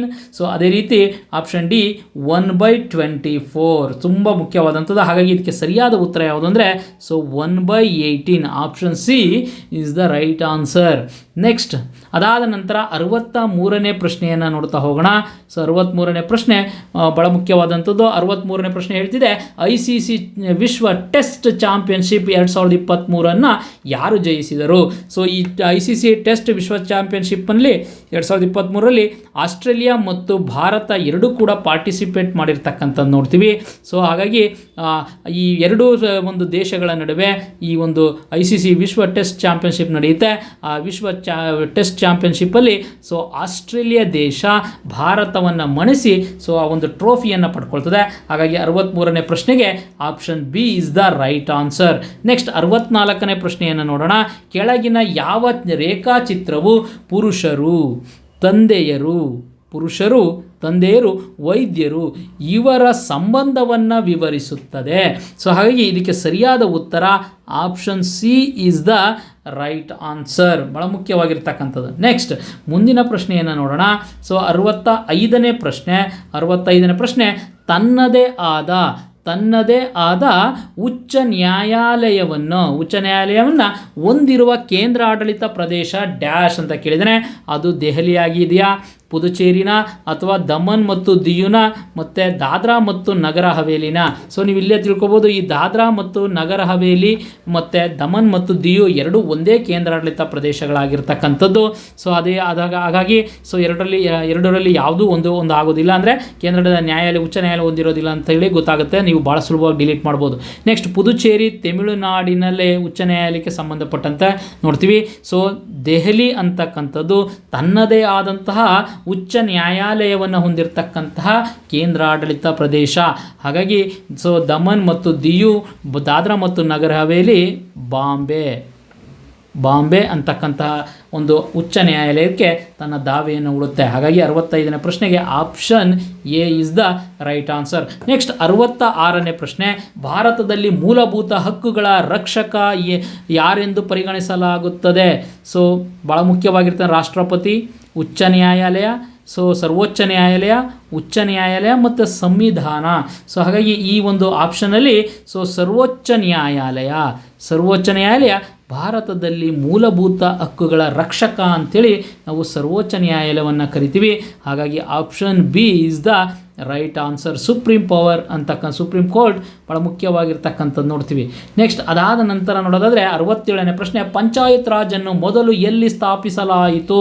So panchayat ರಾಜನ್ನು ಮೊದಲು ಎಲ್ಲಿ ಸ್ಥಾಪಿಸಲಾಯಿತು ನೋಡೋಣ. ಆಪ್ಷನ್ ಎ ಹೇಳುತ್ತೆ ಮಧ್ಯಪ್ರದೇಶ, ಆಪ್ಷನ್ ಬಿ ಹೇಳುತ್ತೆ ಒರಿಸ್ಸಾ, ಆಪ್ಷನ್ ಸಿ ಹೇಳುತ್ತೆ ರಾಜಸ್ಥಾನ, ಆಪ್ಷನ್ ಡಿ ಕೇರಳ ಅಂತಕ್ಕಂಥದ್ದು ನೋಡ್ತೀವಿ. ಹಾಗಾಗಿ ಈ ಒಂದು ಪ್ರಶ್ನೆಗೆ ಸರಿಯಾದ ಉತ್ತರ ಸೊ ರಾಜಸ್ಥಾನ ಅಂತಕ್ಕಂಥದ್ದು. ರಾಜಸ್ಥಾನದ ನಾಗೂರ್ ಅಂತಕ್ಕಂಥ ಸ್ಥಳದಲ್ಲಿ ಪಂಚಾಯತ್ ರಾಜನ್ನು ಮೊಟ್ಟ ಮೊದಲ ಬಾರಿಗೆ ಸ್ಥಾಪನೆ ಮಾಡ್ತಾರೆ 1959 ಅಕ್ಟೋಬರ್ 2ನೇ ತಾರೀಕು ಗಾಂಧಿ ಜಯಂತಿಯ ದಿನ ಸ್ನೇಹಿತರೆ.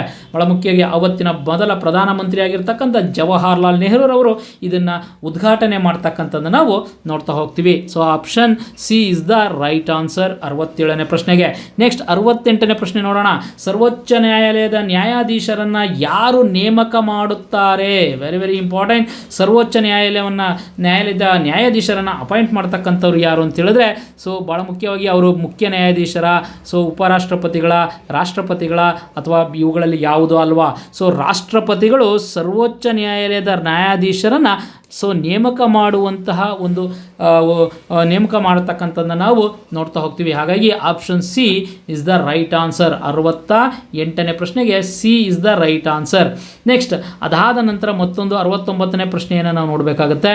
69ನೇ ಪ್ರಶ್ನೆ, ಸಮಿತಿಯ ಶಿಫಾರಸ್ಸಿನ ಆಧಾರದ ಮೇಲೆ ಸೊ ಡ್ಯಾಶ್ ಸಮಿತಿಯ ಶಿಫಾರಸ್ಸಿನ ಆಧಾರದ ಮೇಲೆ ಮೂಲಭೂತ ಕರ್ತವ್ಯಗಳನ್ನು ಸಂವಿಧಾನದಲ್ಲಿ ಅಳವಡಿಸಲಾಗಿದೆ. ಹಾಗಾಗಿ ಸೊ ಸ್ವರ್ಣ ಸಿಂಗ್ ಸಮಿತಿ, ಸಂತಾನಂ ಸಮಿತಿ, ಓರ್ಹಾಪ್ ಸಮಿತಿ, ಮಂಡಲ್ ಸಮಿತಿ. ಸೊ ಇದರಲ್ಲಿ ಯಾವುದು ಇರ್ಬೋದು ಅಂತ ಹೇಳಿದ್ರೆ 1976ರಲ್ಲಿ ಇಂದಿರಾ ಗಾಂಧಿಯವರು ಸ್ವರ್ಣ ಸಿಂಗ್ ಕಮಿಟಿಯನ್ನು ನೇಮಕ ಮಾಡ್ತಾರೆ. ಈ ಸ್ವರ್ಣ ಸಿಂಗ್ ಕಮಿಟಿ ಮೂಲಭೂತ ಕರ್ತವ್ಯಗಳನ್ನು ಸಂವಿಧಾನಕ್ಕೆ ಅಳವಡಿಸೋದಕ್ಕೆ ಶಿಫಾರಸನ್ನು ಮಾಡ್ತಕ್ಕಂಥದ್ದು ನಾವು ನೋಡ್ತೀವಿ. ಹಾಗಾಗಿ ಮೂಲಭೂತ ಕರ್ತವ್ಯಗಳು 51A ಅಂತಕ್ಕಂತಹ ಒಂದು ವಿಧಿಯಲ್ಲಿ ನಾವು ಮೂಲಭೂತ ಕರ್ತವ್ಯಗಳನ್ನು ನೋಡ್ತೀವಿ. ಹಾಗಾಗಿ option A is the right answer. Next 70ನೇ ಪ್ರಶ್ನೆ, ಲಕ್ನೋ ಒಪ್ಪಂದಗಳ ನಡುವೆ ಆಯಿತು ಡ್ಯಾಶ್ ಆಯಿತು ಅಂತ ಕೇಳಿದರೆ ಆಪ್ಷನ್ ಎ ಹೇಳುತ್ತೆ Hindu Mahasabha, Muslim league. Option B ಹೇಳುತ್ತೆ ಸೌಮ್ಯವಾದಿಗಳು ಅಥವಾ ಉಗ್ರಗಾಮಿಗಳು. ಸೊ ಆಪ್ಷನ್ ಸಿ ಹೇಳುತ್ತೆ ಸೊ ಭಾರತೀಯ ರಾಷ್ಟ್ರೀಯ ಕಾಂಗ್ರೆಸ್ ಮತ್ತು ಮುಸ್ಲಿಂ ಲೀಗ್ ಆಗಿರ್ತಕ್ಕಂಥದ್ದು. ಆಪ್ಷನ್ ಡಿ ಹೇಳುತ್ತೆ ಸೌಮ್ಯವಾದಿ ಮತ್ತು ಮುಸ್ಲಿಂ ಲೀಗ್. ಹಾಗಾಗಿ 1916ರಲ್ಲಿ ಲಕ್ನೋ ಒಪ್ಪಂದ ಆಗುತ್ತೆ. ಸೊ ಈ ಲಕ್ನೋ ಒಪ್ಪಂದದಲ್ಲಿ ಒಂದು ಮಹತ್ವಪೂರ್ಣವಾದಂತಹ ಒಂದು ಘಟ್ಟವನ್ನು ನಾವು ನೋಡ್ತೀವಿ. ಏನಂದರೆ INC ಮತ್ತು ಒಂದು ಮುಸ್ಲಿಂ ಲೀಗ್ ಇವೆರಡು ಕೂಡ ಈ ಲಕ್ನೋ ಒಪ್ಪಂದದಲ್ಲಿ ಒಂದಾಗಿರ್ತಕ್ಕಂಥದ್ದು ನೋಡ್ತೀವಿ. ಹಾಗಾಗಿ option C is the right answer. 70ನೇ ಪ್ರಶ್ನೆಗೆ ಆಪ್ಷನ್ ಸಿ ಇದಕ್ಕೆ ಸರಿಯಾದಂಥ ಉತ್ತರ ಆಗಿರ್ತಕ್ಕಂಥದ್ದು ನಾವು ನೋಡ್ತೀವಿ. ಅದೇ ರೀತಿ ಸೊ 71ನೇ ಪ್ರಶ್ನೆಯನ್ನು ನೋಡೋಣ. ಸೊ ಈ 71ನೇ ಪ್ರಶ್ನೆ, ಕೆಳಗಿನ ನಾಯಕರುಗಳಲ್ಲಿ the Indian war of independence, ಭಾರತದ ಸ್ವಾತಂತ್ರ್ಯ ಯುದ್ಧ ಪುಸ್ತಕವನ್ನು ಬರೆದವರು ಯಾರು ಅಂತ ಕೇಳಿದರೆ ಆಪ್ಷನ್ ಎ ಸೊ ಒಂದು ವಿನಾಯಕ ದಾಮೋದರ ಸಾವರ್ಕರ್. ಸೊ ಎರಡನೇದು option B George Bruce Malleson ಅಂತಕ್ಕಂಥವ್ರು. Option C Khan Mohammad Sadiq ಅಂತಕ್ಕಂಥವ್ರು.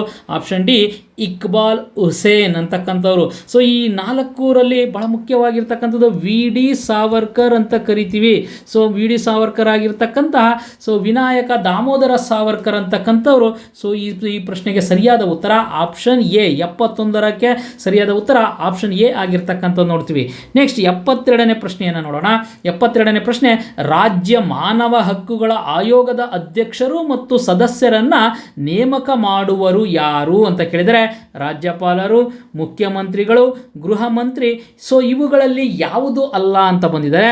So ಹಾಗಾಗಿ ನಾವು ನೋಡೋಣ, ರಾಜ್ಯಪಾಲರು ರಾಜ್ಯ ಮಾನವ ಹಕ್ಕುಗಳ ಆಯೋಗದ ಅಧ್ಯಕ್ಷರು ಮತ್ತು ಸದಸ್ಯರನ್ನ ನೇಮಕ ಮಾಡ್ತಕ್ಕಂಥದ್ದನ್ನು ನಾವು ನೋಡ್ತೀವಿ. Option A is the right answer. Next ಅದಾದ ನಂತರ ಬಹಳ ಮುಖ್ಯವಾಗಿರ್ತಕ್ಕಂಥದ್ದು ಮತ್ತೊಂದು ಅಂಶ. ಸೊ 73ನೇ ಪ್ರಶ್ನೆ ಆಗಿರ್ತಕ್ಕಂಥದ್ದು ನೋಡ್ತೀವಿ. 73ನೇ ಪ್ರಶ್ನೆ ತುಂಬ ಮುಖ್ಯವಾದಂಥದ್ದು. ಸೊ ಈ ಕೆಳಗಿನ ಬುಡಕಟ್ಟು ಮತ್ತು ರೈತ ಚಳುವಳಿಗಳನ್ನು ಸೊ ಕಾಲಾನುಕ್ರಮದಲ್ಲಿ ಜೋಡಿಸಿ ಬರೆಯಿರಿ ಅಂತ ಕೇಳಿದ್ದಾನೆ.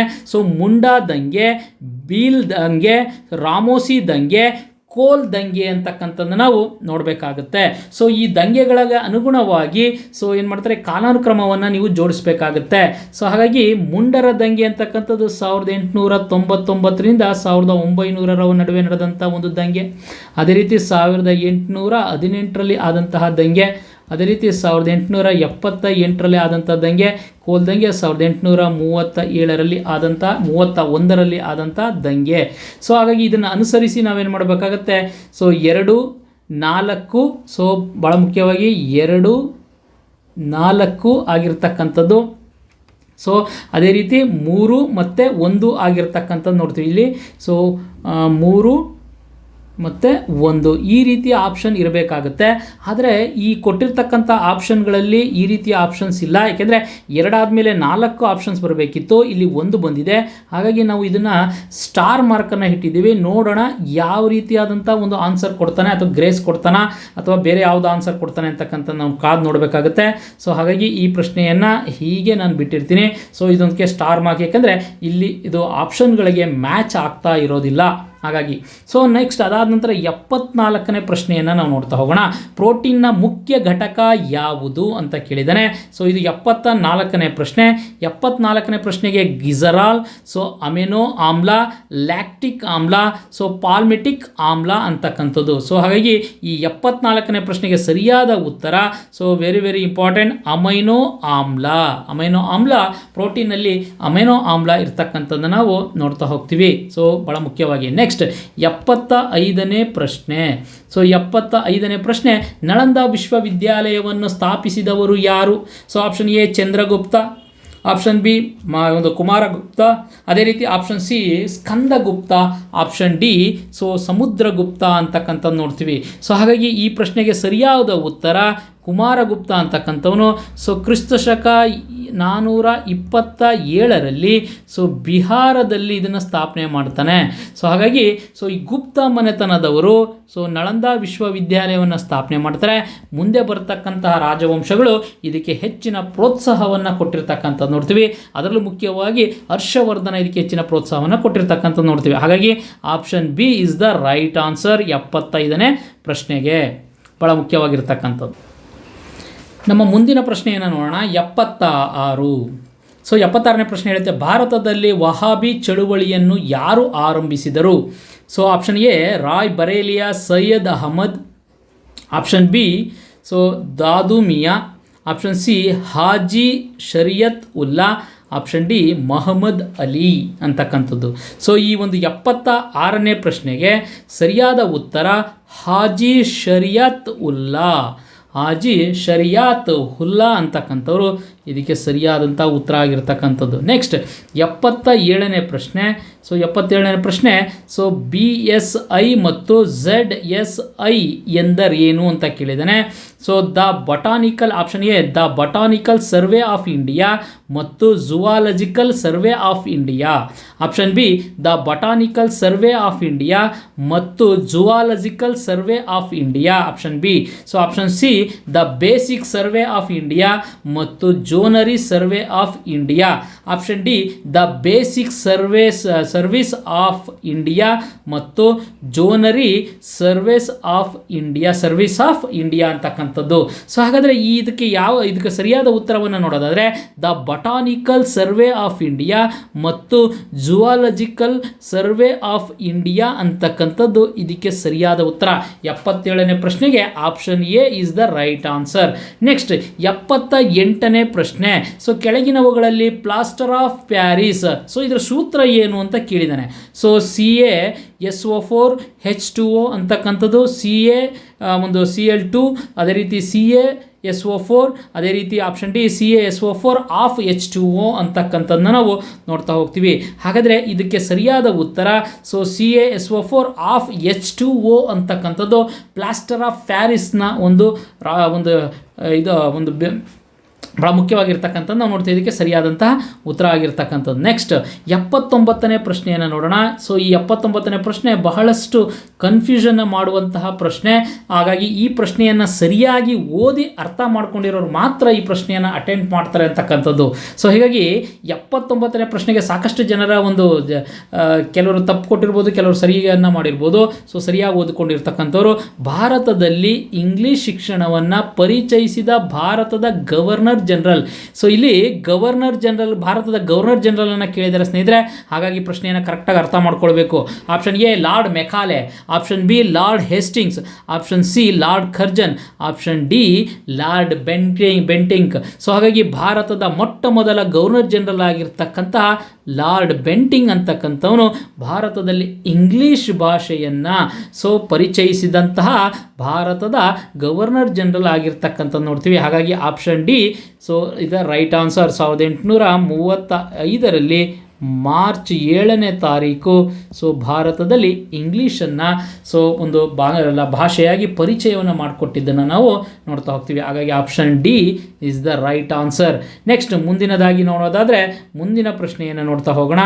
ಮುಂದಿನ ಪ್ರಶ್ನೆ, ಈ ಕೆಳಗಿನವುಗಳಲ್ಲಿ ಯಾವುದನ್ನು ಸಸ್ಯಗಳು ಮತ್ತು ಪ್ರಾಣಿಗಳನ್ನು ಜೋಡಿಸುವ ಕೊಂಡಿ ಎನ್ನುತ್ತಾರೆ ಅಥವಾ ಗಡಿರೇಖೆ ಅಂತಾರೆ ಅಂತ ಕೇಳಿದ್ದಾನೆ. ಆಪ್ಷನ್ ಎ ಯೂಗ್ಲಿನಾ, ಆಪ್ಷನ್ ಬಿ ಪ್ರೊಟೆಸ್ಟಾ, ಅದೇ ರೀತಿ ಆಪ್ಷನ್ ಸಿ ಕಸ್ಕ್ಯೂಟಾ ಅಂತಕ್ಕಂಥದ್ದು. ಆಪ್ಷನ್ ಡಿ ಹೇಳುತ್ತೆ ಇವುಗಳಲ್ಲಿ ಯಾವುದು ಅಲ್ಲ ಅಂತಕ್ಕಂಥದ್ದು. ಹಾಗಾಗಿ ಈ ಒಂದು 80ನೇ ಪ್ರಶ್ನೆಗೆ ಸರಿಯಾದ ಉತ್ತರ option A is the right answer. Next 81ನೇ ಪ್ರಶ್ನೆಯನ್ನು ನಾವು ನೋಡ್ತಾ ಹೋಗೋಣ. 81ನೇ ಪ್ರಶ್ನೆ ಬಹಳ ಮುಖ್ಯವಾಗಿರ್ತಕ್ಕಂಥದ್ದು. ವಿಶ್ವ ಪರಂಪರೆಯ ಪಟ್ಟಿಯಲ್ಲಿ ಸ್ಥಾನ ಪಡೆದ ಹೊಯ್ಸಳರ ಎಲ್ಲ ಪವಿತ್ರ ಮೇಳಗಳು ಅಥವಾ ಭಾಗಗಳು ಯಾವ ರಾಜ್ಯದಲ್ಲಿವೆ? ನಮಗೆಲ್ಲ ಗೊತ್ತಾಗುತ್ತೆ ಅದು ಕೇರಳನ, ಕರ್ನಾಟಕನ, ಗುಜರಾತ ಅಥವಾ ರಾಜಸ್ಥಾನನ. ಹಾಗಾಗಿ ಹೊಯ್ಸಳರ ಮನೆತನ ಆಳ್ವಿಕೆ ಮಾಡಿದ್ದು ನಮ್ಮ ಕರ್ನಾಟಕದಲ್ಲಿ. ಹಾಗಾಗಿ ಕರ್ನಾಟಕ ರಾಜ್ಯದಲ್ಲಿ ಈ ಒಂದು ರೀತಿಯಾದಂತಹ ಹೊಯ್ಸಳರ ಎಲ್ಲ ಪವಿತ್ರ ಮೇಳಗಳು ಇರ್ತಕ್ಕಂಥದ್ದನ್ನು ನಾವು ನೋಡ್ತಾ ಹೋಗ್ತೀವಿ. ಹಾಗಾಗಿ option B is the right answer 81ನೇ ಪ್ರಶ್ನೆಗೆ ಸರಿ ಉತ್ತರ. ಅದೇ ರೀತಿ 82ನೇ ಪ್ರಶ್ನೆ, ಮುಂಗಾರಿನ ಮುನ್ಸೂಚಕ ಅಥವಾ ಮಾನ್ಸೂನಿನ ಮುಂಗಾಮಿ ಅಂತ ಕರಿತೀವಿ ಎಂದು ಕರೆಯಲ್ಪಡುವ ಲಿಟಲ್ ಬ್ಲಡ್ ಟೈಲ್ ಈ ಕೆಳಗಿನವುಗಳಲ್ಲಿನ ಯಾವ ಪ್ರಕಾರಕ್ಕೆ ಸೇರಿದೆ ಅಂತ ಕೇಳಿದರೆ 82ನೇ ಪ್ರಶ್ನೆ, ಹಮ್ಮಿಂಗ್ ಬರ್ಡ ಅಥವಾ ಡ್ರ್ಯಾಗನ್ ಫ್ಲೈಯ ಅಥವಾ ಫ್ರಾಗ ಅಥವಾ ಡಿ ಟರ್ಟಲ್ ಆಮೆನಾ ಅಂತಕ್ಕಂಥದ್ದು. ಹಾಗಾಗಿ ಇಲ್ಲಿ ಹಾರುವ ಸರ್ಪ ಅಂತ ಕರೀತಕ್ಕಂತಹ ಡ್ರ್ಯಾಗನ್ ಫ್ಲೈ ಅಂತಕ್ಕಂಥದ್ದು ಇದಕ್ಕೆ ಸರಿಯಾದ ಉತ್ತರ ಆಗುತ್ತೆ. 82ನೇ ಪ್ರಶ್ನೆಗೆ ಸರಿಯಾದ ಉತ್ತರ ಆಪ್ಷನ್ ಬಿ ಆಗಿರ್ತಕ್ಕಂಥದ್ದನ್ನು ನಾವು ನೋಡ್ತಾ ಹೋಗ್ತೀವಿ.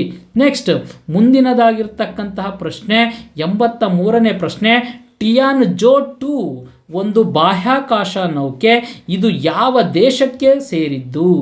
ಮೊದಲನೇದು option A Japan, option B Russia, option C China, option D Dakshina Korea ಅಂತಕ್ಕಂಥದ್ದು.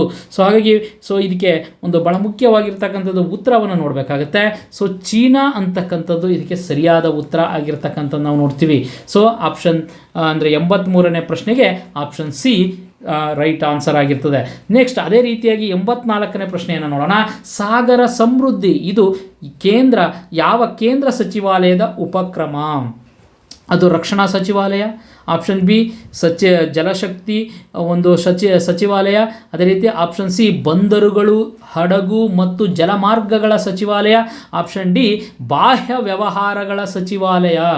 ಈ 4 ಆಪ್ಷನ್ಗಳಲ್ಲಿ ಆಪ್ಷನ್ ಸಿ ಬಂದರುಗಳು, ಹಡಗು ಮತ್ತು ಒಂದು ಜಲಮಾರ್ಗಗಳ ಸಚಿವಾಲಯ ಅಂತಕ್ಕಂಥದ್ದು ಈ 84ನೇ ಪ್ರಶ್ನೆಗೆ ಸರಿಯಾದ ಉತ್ತರ ಆಗಿರ್ತಕ್ಕಂಥದ್ದು ನಾವು ನೋಡ್ತೀವಿ. ಅದೇ ರೀತಿ 85ನೇ ಪ್ರಶ್ನೆಯನ್ನು ನೋಡೋದಾದರೆ, ವಲ್ಲಭಾಯ್ ಪಟೇಲರಿಗೆ ಸರ್ದಾರ್ ಎಂಬ ಶೀರ್ಷಿಕೆಯನ್ನು ನೀಡಿದವರು ಯಾರು ಅಂತ ಕೇಳಿದರೆ option A C Rajagopalachari, option B MK Gandhi, option C JL Nehru, option D MA Jinnah ಅಂತಕ್ಕಂಥದ್ದು. ಹಾಗಾಗಿ ಸಿ ರಾಜಗೋಪಾಲಾಚಾರಿಯವರನ್ನು ರಾಜಾಜಿ ಅಂತ ಕರಿತೀವಿ. Father of the nation Gandhi. Jawaharlal ನೆಹರನ್ನ ಚಾಚಾ ಅಂತ ಕರಿತೀವಿ. ಈ ಒಂದು MA ಜಿನ್ನಾ ಅಂತಕ್ಕಂಥವ್ರು, ಮೊಹಮ್ಮದ್ ಅಲಿ ಜಿನ್ನಾ ಅಂತಕ್ಕಂಥವ್ರು ಪಾಕಿಸ್ತಾನದ ಪಿತಾಮಹ ಅಂತ ಕರಿತೀವಿ ಸ್ನೇಹಿತರೆ. ಹಾಗಾಗಿ ಇದರಲ್ಲಿ ಸರ್ದಾರ್ ವಲ್ಲಭಾಯ್ ಪಟೇಲ್ ರವರಿಗೆ ಸರ್ದಾರ ಅಂತಕ್ಕಂಥ ಬಿರುದನ್ನು ಕೊಟ್ಟಂಥವರು MK ಗಾಂಧಿ ಅಂತಕ್ಕಂಥವ್ರು. Option B is the right answer 85ನೇ ಪ್ರಶ್ನೆಗೆ.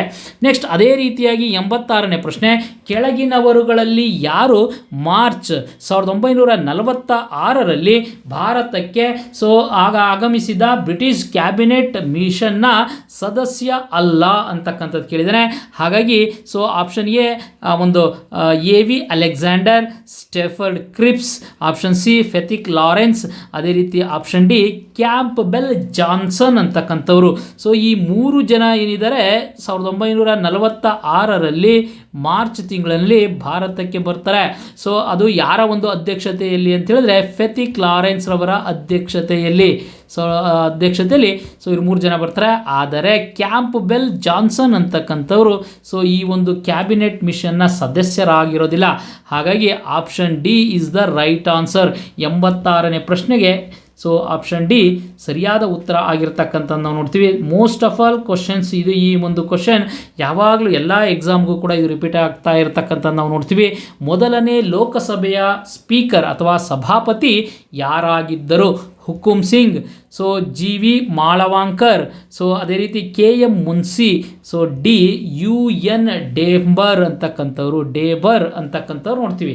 ಹಾಗಾಗಿ ಇದಕ್ಕೆ ಸರಿಯಾದ ಉತ್ತರ ಜಿ ವಿ ಮಾವಲಂಕರ್ ಅಂತಕ್ಕಂಥವ್ರು. ಮಾವಲಂಕರ್ ಭಾಳ ಮುಖ್ಯವಾಗಿರ್ತಕ್ಕಂಥದ್ದು. 87ನೇ ಪ್ರಶ್ನೆಗೆ option B is the right answer, G V Mavalankar ಅಂತಕ್ಕಂಥವ್ರು. ನೆಕ್ಸ್ಟ್ 88ನೇ ಪ್ರಶ್ನೆಯನ್ನು ನೋಡೋಣ. ಭಾರತದ ಅತಿ ದೊಡ್ಡ ಸ್ವಚ್ಛ ನೀರಿನ ಅಂದರೆ ಸಿಹಿ ನೀರಿನ ಸರೋವರವಾದ ಲೋಕಟಕ್ ಸರೋವರ ಯಾವ ರಾಜ್ಯದಲ್ಲಿದೆ? ಯಾವ ರಾಜ್ಯದಲ್ಲಿದೆ ಅಂತ ಹೇಳಿ ಕೇಳಿದಾನೆ. ಅಸ್ಸಾಂ, ಮಣಿಪುರ, ಆಂಧ್ರ ಪ್ರದೇಶ, ತೆಲಂಗಾಣ ಅಂತಕ್ಕಂಥದ್ದು ನಾವು ನೋಡ್ತೀವಿ. ಇದಕ್ಕೆ ಸರಿಯಾದ ಉತ್ತರ ಯಾವುದು ಅಂತ ಹೇಳಿದ್ರೆ ಮಣಿಪುರ. ಮಣಿಪುರದಲ್ಲಿ ಲೋಕ್ಟಕ್ ಸರೋವರ ಇರ್ತಕ್ಕಂಥದ್ದು ನೋಡ್ತೀವಿ. ಆದರೆ ಅಸ್ಸಾಂನಲ್ಲಿ ಮಜುಲಿ ದ್ವೀಪವನ್ನು ನೋಡ್ತೀವಿ. ಆಂಧ್ರ ಪ್ರದೇಶದಲ್ಲಿ ಕೊಲ್ಲೇರು ಸರೋವರವನ್ನು ನೋಡ್ತೀವಿ. ಅದೇ ರೀತಿ ತೆಲಂಗಾಣದಲ್ಲಿ ಒಂದು ಹುಸೇನ್ ಸಾಗರವನ್ನು, ನಿಜಾಮ್ ಸಾಗರವನ್ನು ನಾವು ನೋಡ್ತಾ ಹೋಗ್ತೀವಿ.